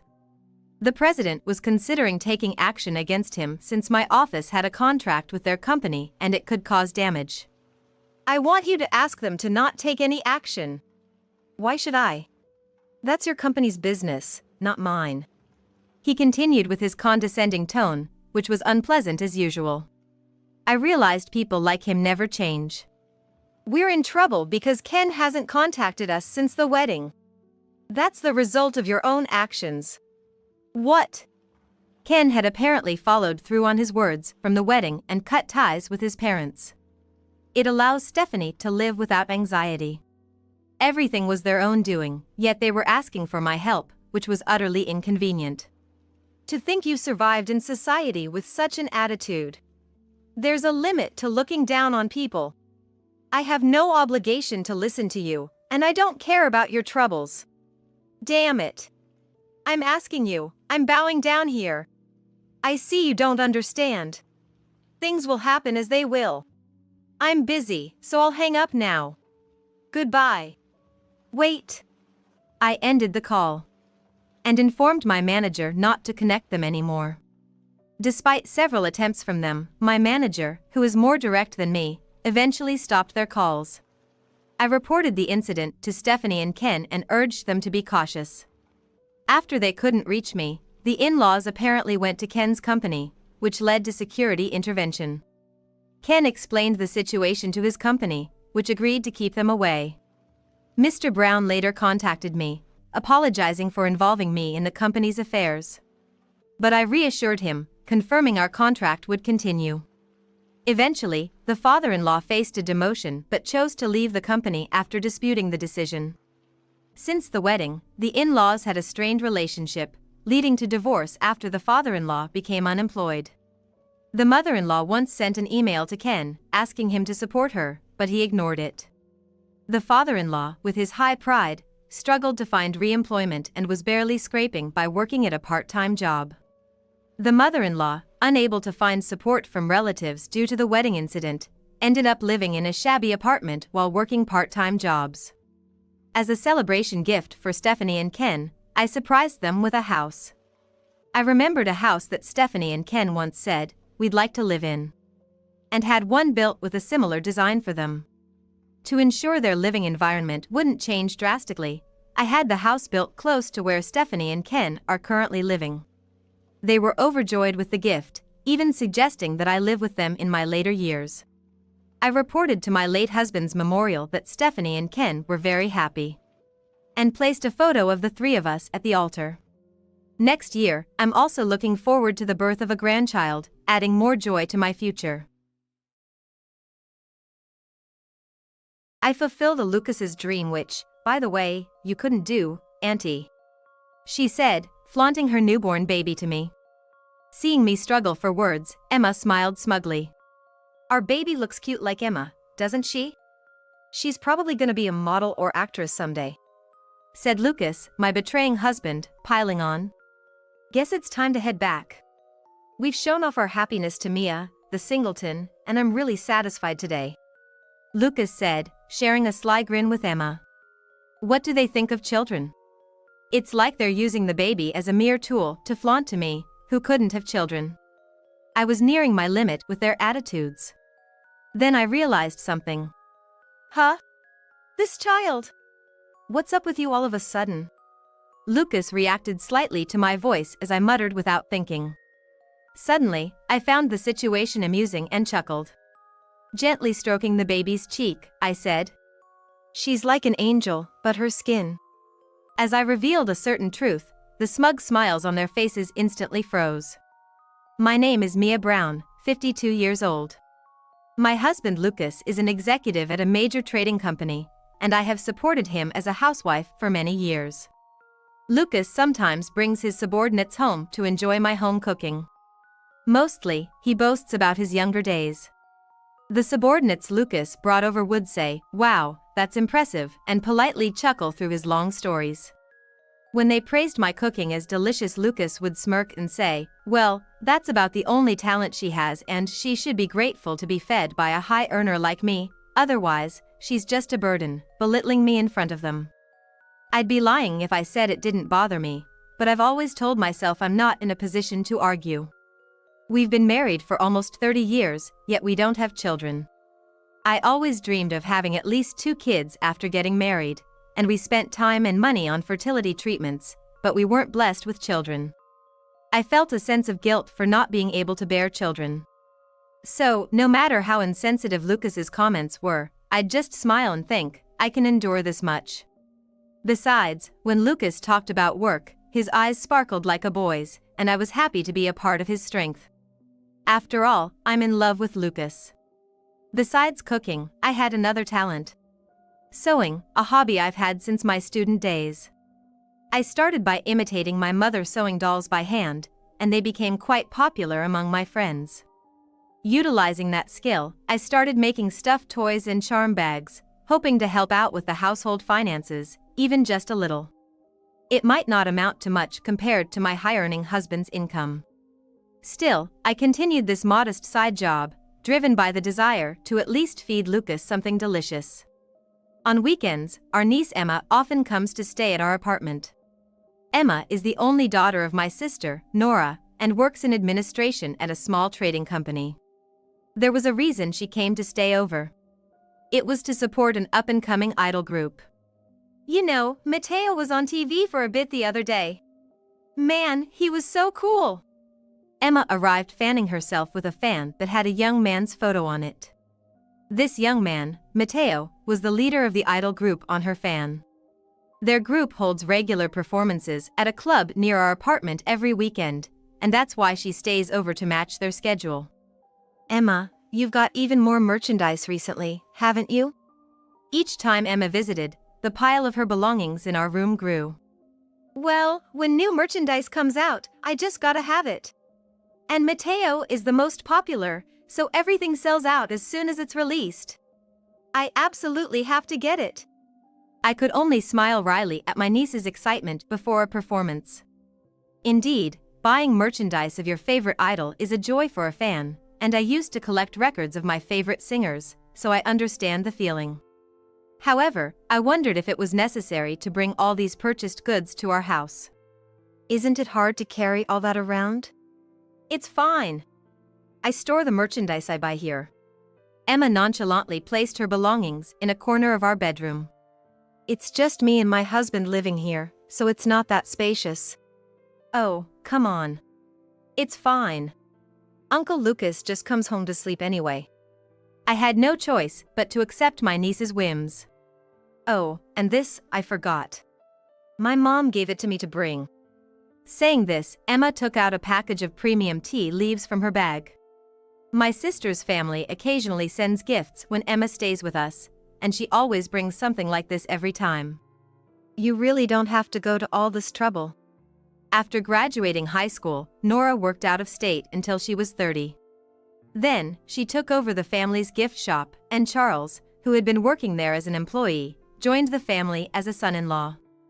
Ever since a big shopping mall opened nearby, our business has really taken a hit. I always tell them they don't need to bother with gifts. I'm sorry for all the trouble Emma's causing. My sister kept apologizing over the phone, saying, I'm sorry for all the trouble Emma's causing, with a tone of regret. But Emma herself has been pushing the limits lately. She started entering our room even when me and my husband weren't home. It turns out, Lucas had given her a spare key. She comes over every week, so it's just more convenient for her to have a key, right? Lucas said, always too lenient with Emma. You're the best, Uncle Lucas. You totally get it. Saying that, Emma hugged Lucas's arm, and Lucas relaxed his facial muscles with a pleased grin. Well, can't help it, I guess. At first, I tried to be as accommodating as possible. But then, one day, about 3 months later, an envelope with cash that should have been in my bedroom drawer was missing. When I asked Emma about it later, she replied without any remorse, sorry, Auntie. I borrowed it. I just had to have Mateo's new merchandise. Emma looked at me with a pleading face, but she's working and should be earning enough to live comfortably. She's making a decent income, enough not to struggle with living expenses. Wouldn't it be more satisfying to buy things with money you earned yourself? Of course, I'd love to buy with my own salary. But it's just not enough. She said casually, which really worried me. How much money was she pouring into collecting her idol's merchandise? And it wasn't just about the money. Recently, my skincare products like lotions and creams have been disappearing rapidly. Lucas has never been one to care about skincare, so it had to be Emma. When I confronted her, Emma casually admitted to her wrongdoing. Sorry, Auntie. I just thought I'd use it since it was there. What does she mean since it was there? That cream was quite expensive, you know. As I frowned, Emma mockingly shivered and rubbed her arms. Auntie, you're scary. Then Lucas came over and stood next to Emma, laughing with her at me. It's no big deal, he said. Don't laugh, Lucas. You should be telling her off. Don't get mad. You look older when you frown like that, he joked. Lucas usually doesn't joke much, but for some reason, he becomes more talkative when Emma is around. I found this particularly unpleasant and couldn't help feeling upset about it. Anyway, I don't want you using things in our house without asking anymore. Emma, you have a job. Buy your own stuff. If you use my things without permission again, I won't let you stay over anymore. I'll tell your mom the same. When I scolded Emma, Lucas, with a flushed face, said this. Get real. The things you're using, you didn't earn them, did you? I earned everything with my job. I'm not living in luxury. I've been cutting back, just making do. I'm not using it for fun like Emma. It's my money I earned. If I say it's okay for Emma to use it, then let her use it freely. Being yelled at by Lucas made me feel like crying. Indeed, most of our income was earned by him, so I couldn't argue further. Feeling unsupported and lonely, I scrolled through my phone to my sister's contact, but thought, no, I can't rely on her for something so trivial. I stopped just before making the call and returned to the main screen of my smartphone. My sister and her husband must be preoccupied with their struggling gift shop sales. Complaining about my husband at such a time would only add unnecessary worry to them. Marital issues should be solved between us. Unable to confide in anyone, I carried my unsettled feelings day by day.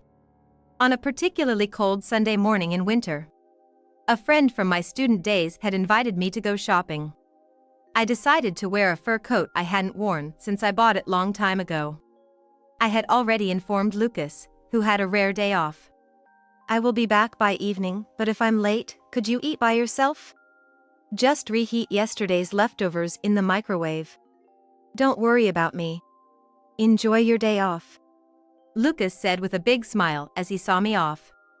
Lucas, who usually belittles me in front of his colleagues, becomes caring when it's just the two of us.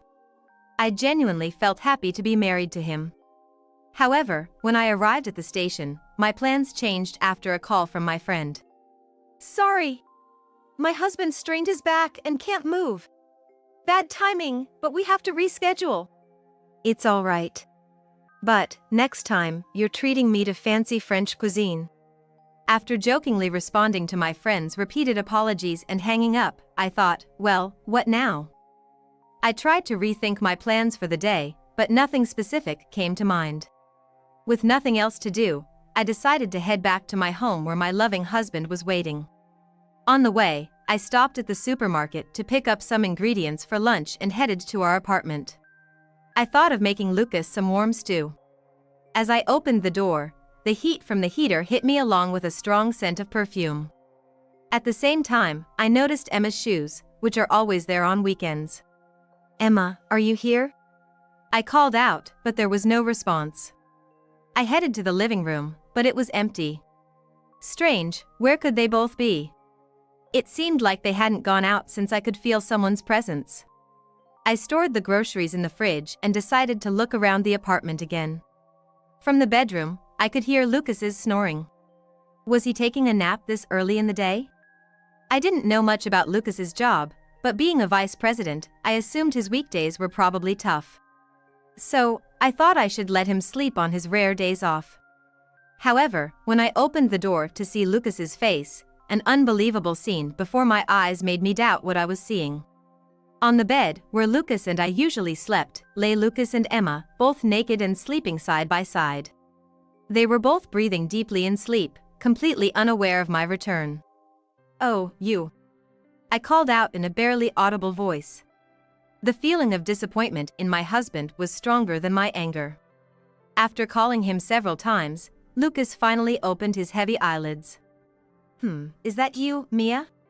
You're back earlier than I expected, he said, half asleep, and closed his eyes again.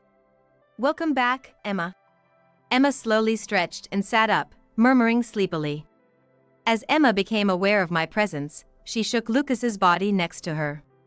Uncle Lucas, wake up. We've been caught. Wake up. Her voice was playful, like a child who got caught while playing hide and seek, as she spoke to Lucas with a mischievous smile. Lucas, looking annoyed, sat up and said, "What, we've been caught already," and sighed wearily before yawning casually. What do you mean? The reality of being betrayed by the one I had always trusted left me unable to even express my anger. What do you mean, what? It's just as you see. We're in that kind of relationship. Both of you, get dressed right now, I said with a calmness that surprised even myself, directing the two naked individuals. 2 hours later, my in-laws and my sister's family came at my request. Sorry, sis, brother-in-law, to bother you when you're busy. Don't worry about us. More importantly, my sister consoled me by rubbing my back and then turned a cold glare towards Lucas and Emma. What is the meaning of this? Explain it so we can understand. My sister scolded Emma, but Emma just avoided eye contact and kept sighing. She was checking the latest updates of her idol group on her phone. This is not the situation for that, my sister said, snatching the phone away, and Emma clicked her tongue in annoyance. Mia, I'm so sorry for our foolish son's outrageous behavior, my mother-in-law Grace said, tears in her eyes, bowing to me. My in-laws are both over 80, and it must have been hard for them to come here in the cold. Was it really necessary to bother these old folks? Lucas said irritably. Matthew, my father-in-law, slammed his hand on the table. Don't you have any sense of responsibility? Exactly. Such a terrible betrayal to Mia. I can't believe you, Grace said in a dismayed voice. Grace said in a dismayed voice, glaring at Lucas. Lucas, how could this happen? You better have a great explanation to this. What's there to explain? Any man would prefer a young and pretty girl like Emma over an old lady like her. Don't lump me in with you.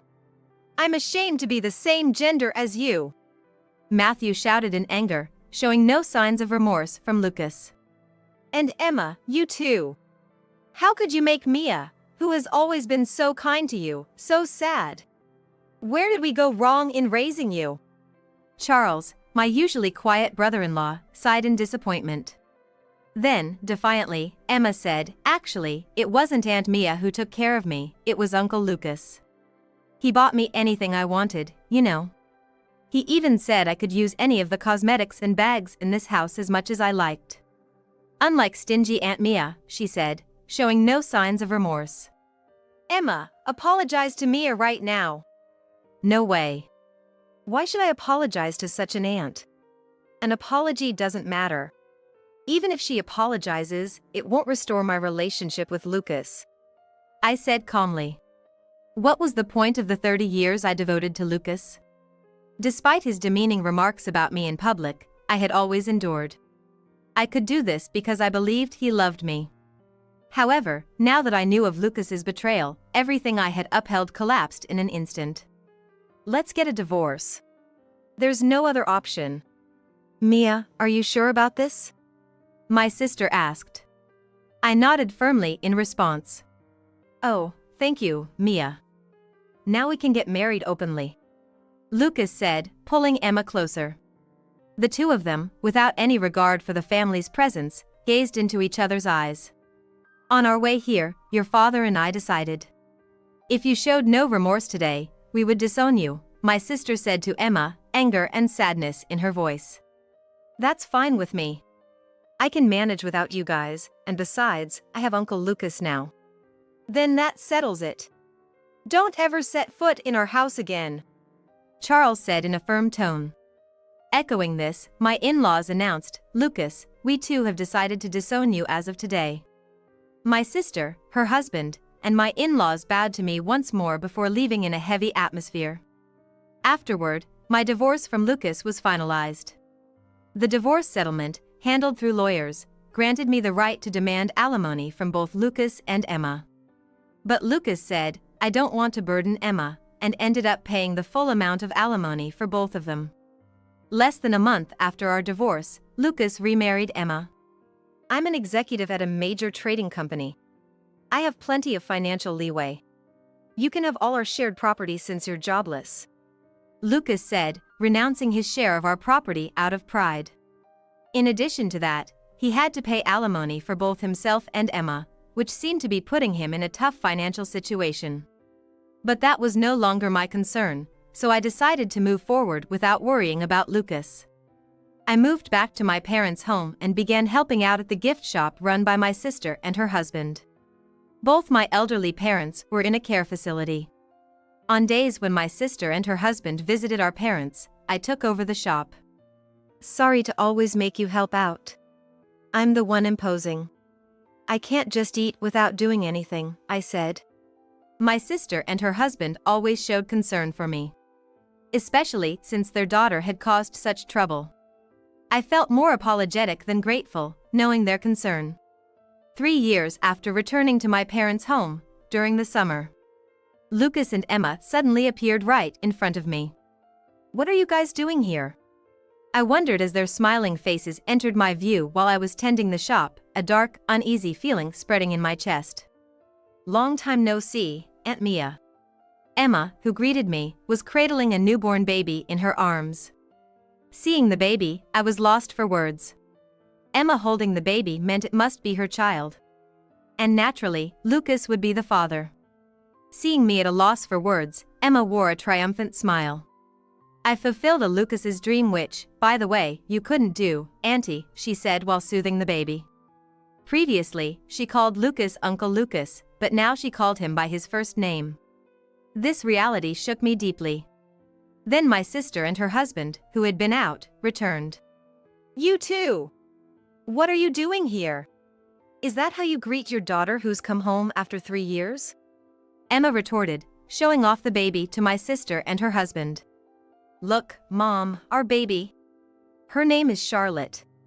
She's your first grandchild." "Oh, that's nice." Nora said this without any emotion, not even meeting her daughter's eyes. Emma turned to me and smiled.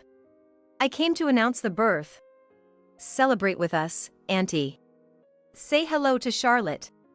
"Stop it. What are you thinking, really? Can't you consider me as feelings for once?" Charles, usually mild-mannered, raised his voice, unable to contain his emotions this time. "Our child is cute and looks just like Emma, right? She'll probably be a model or actress in the future," Lucas said, doting over the baby. Lucas said this, doting over the baby. Frustrated, my sister grabbed a broom, trying to chase them away. "Please leave. This is not your place. You're disturbing our business, so just go away." "Maybe it's time to leave. We've bragged enough about our happiness to lonely Mia. I'm very satisfied with today," Lucas said, exchanging a smug look with Emma. I wondered what they really thought of their child. They probably just flaunted it in front of me to bask in a sense of superiority, treating it merely as a tool for that purpose. I sadly watched the baby in Emma's arms. Then, I realized something. "Wait, this child? What's wrong?" Lucas asked, puzzled by my head tilt. I suddenly found it amusing and started to laugh, haha. "What's the matter, laughing all of a sudden? Are you okay? Auntie, did the shock make you go crazy?" I gently stroked the baby's cheek and said, "She's like an angel, but her skin." "Her skin? What about her skin? She looks very healthy. Unlike Lucas, she has a beautiful tan." The baby's skin was indeed a striking tan, unlike Lucas's fair complexion. "What's wrong with that? No one in my family or relatives has such tan skin." "So? There are people with tan skin in the world." "Oh, now that you mention it, Emma once said her grandfather was tan. That's called skip generation inheritance, right?" Lucas speculated with a knowing look, raising his index finger. But as he spoke, my suspicions about Emma transformed into certainty. Impossible. What do you mean, impossible? Lucas demanded, suddenly anxious and raising his voice. I walked away, retrieving an old family album from a closet that my grandparents had used. Here it is. I have something I want Lucas to see, I said, showing him a photo from the album. It's just a regular family photo. The photo showed me, my sister, our parents, and grandparents, taken in front of the gift shop when my parents first opened it. The tall man on the right, that's my grandfather, Emma's great-grandfather. The tall man on the right, that's my grandfather, Emma's great-grandfather, I explained. So, what about it? It's a normal family photo, Lucas said, still clueless. Do you notice anything? Look closely to his skin. His skin? He's quite fair. So what? That's normal, isn't it? Lucas still didn't grasp the reality. Lucas seemed not to have grasped the reality yet. Contrasting his confused look, Emma's face had turned pale. Enough of this. I need to feed Charlotte. Let's go home, she said, tugging at Lucas's shirt. As Lucas, still oblivious, began to leave, urged by Emma, I decided to give them another hint.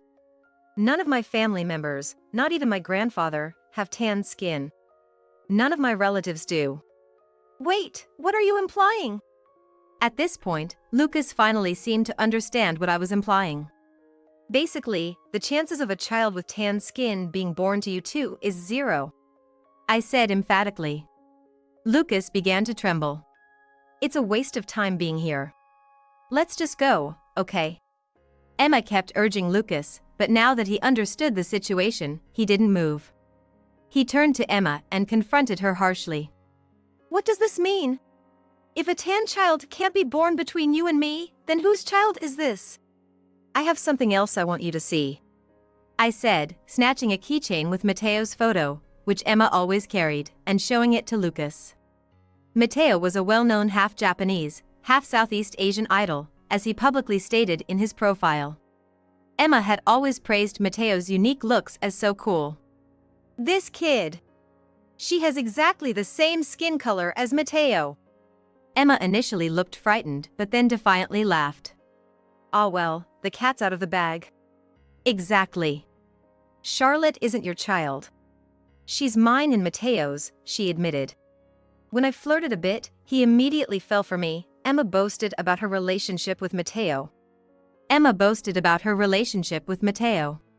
You've been cheating on me? Like, seriously, did you really think a young and cute girl like me would be attracted to an uncle like you? That's so hilarious. How naive can you be? I approached you just because you're an executive at a good company and seemed rich.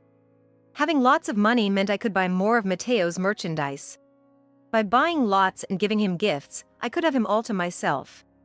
So I was just an ATM to you. Lucas realized angrily. Of course. I've been putting up with this for the money. Who would share a bed with an uncle like you otherwise? I've let you dream for 3 years. You should be thanking me. What? In front of my sister and me, who were taken aback, Emma and Lucas started arguing. Both of you, stop it. The baby is crying. Can't you hear her cries? My sister yelled, stopping their quarrel. I don't want to see this disgraceful behavior any longer. You two are nothing to us, just strangers. Just go away. Chased away by my sister, Emma and Lucas left. Poor Charlotte. I frankly thought so. 2 months passed, and then one day. Lucas came to see me alone this time. Suddenly, he knelt down in front of the store and, without any shame, begged me, please, Mia, let's start over. We had a DNA test, which confirmed there was no blood relation between me and Charlotte, meaning I had been deceived. Oh, really? So? I just couldn't forgive Emma and Mateo for conspiring against me, tricking me into believing I was the father of a child that wasn't mine. So I went backstage at their concert and demanded they pay me compensation. Oh my, that must have been quite the ordeal for you. I wasn't particularly interested, but I decided to listen to his story anyway. I was already aware of the situation, having seen it on TV and in magazines. Matteo had an affair with a married fan and was accused of deceiving her husband into raising the child. This scandal brought the previously obscure idol group into the national spotlight. The backlash was so intense that Matteo's agency had to terminate his contract, as reported on various talk shows. Due to the nationwide backlash, Matteo's agency found it impossible to defend him and eventually terminated his contract, as reported by the talk shows. I saw it on TV too, he got what he deserved. Right? They're really terrible. Lucas agreed, smiling as if he had found a kindred spirit. Moreover, the tabloids relentlessly investigated, not even sparing Emma, Matteo's partner. Astonishingly, Emma was involved with multiple men besides Matteo, earning money. Her aim, apparently, was to lavish Matteo with gifts. You see? I was just another poor victim deceived by them. So please, give me another chance, let's start over. No. Ignoring Lucas's tearful pleas for reconciliation, I responded in a flat, unemotional tone. I then called my brother-in-law from the back of the store to remove Lucas, who was trying to stay, and had him escorted out of the store. If you keep bothering Mia, I'll call the police. My brother-in-law warned in a stern voice, and Lucas walked away dejectedly. A month later, the tabloid coverage had died down somewhat, but the stories about Matteo and Emma continued. Reports suggested that Matteo, out of work and expelled from the group, was exploiting Emma. Emma apparently started working in the nightlife to earn living expenses. Raising a child was difficult for her due to financial struggles. Eventually, my sister and her husband, feeling sorry for Charlotte, decided to take her in and raise her. Despite everything that happened, the fact remains that this child is our granddaughter, my sister said. That's right, the child is innocent.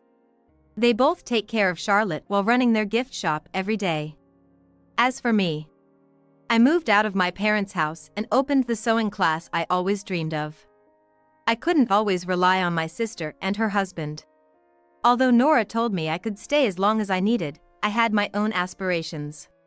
When I told her about my plans, she gave me a strong supportive push forward. Charlotte's first birthday is coming up soon. What should I get her for a present? Half wanting to see Charlotte and half wanting to see my sister and her husband, I still find time to visit their gift shop occasionally.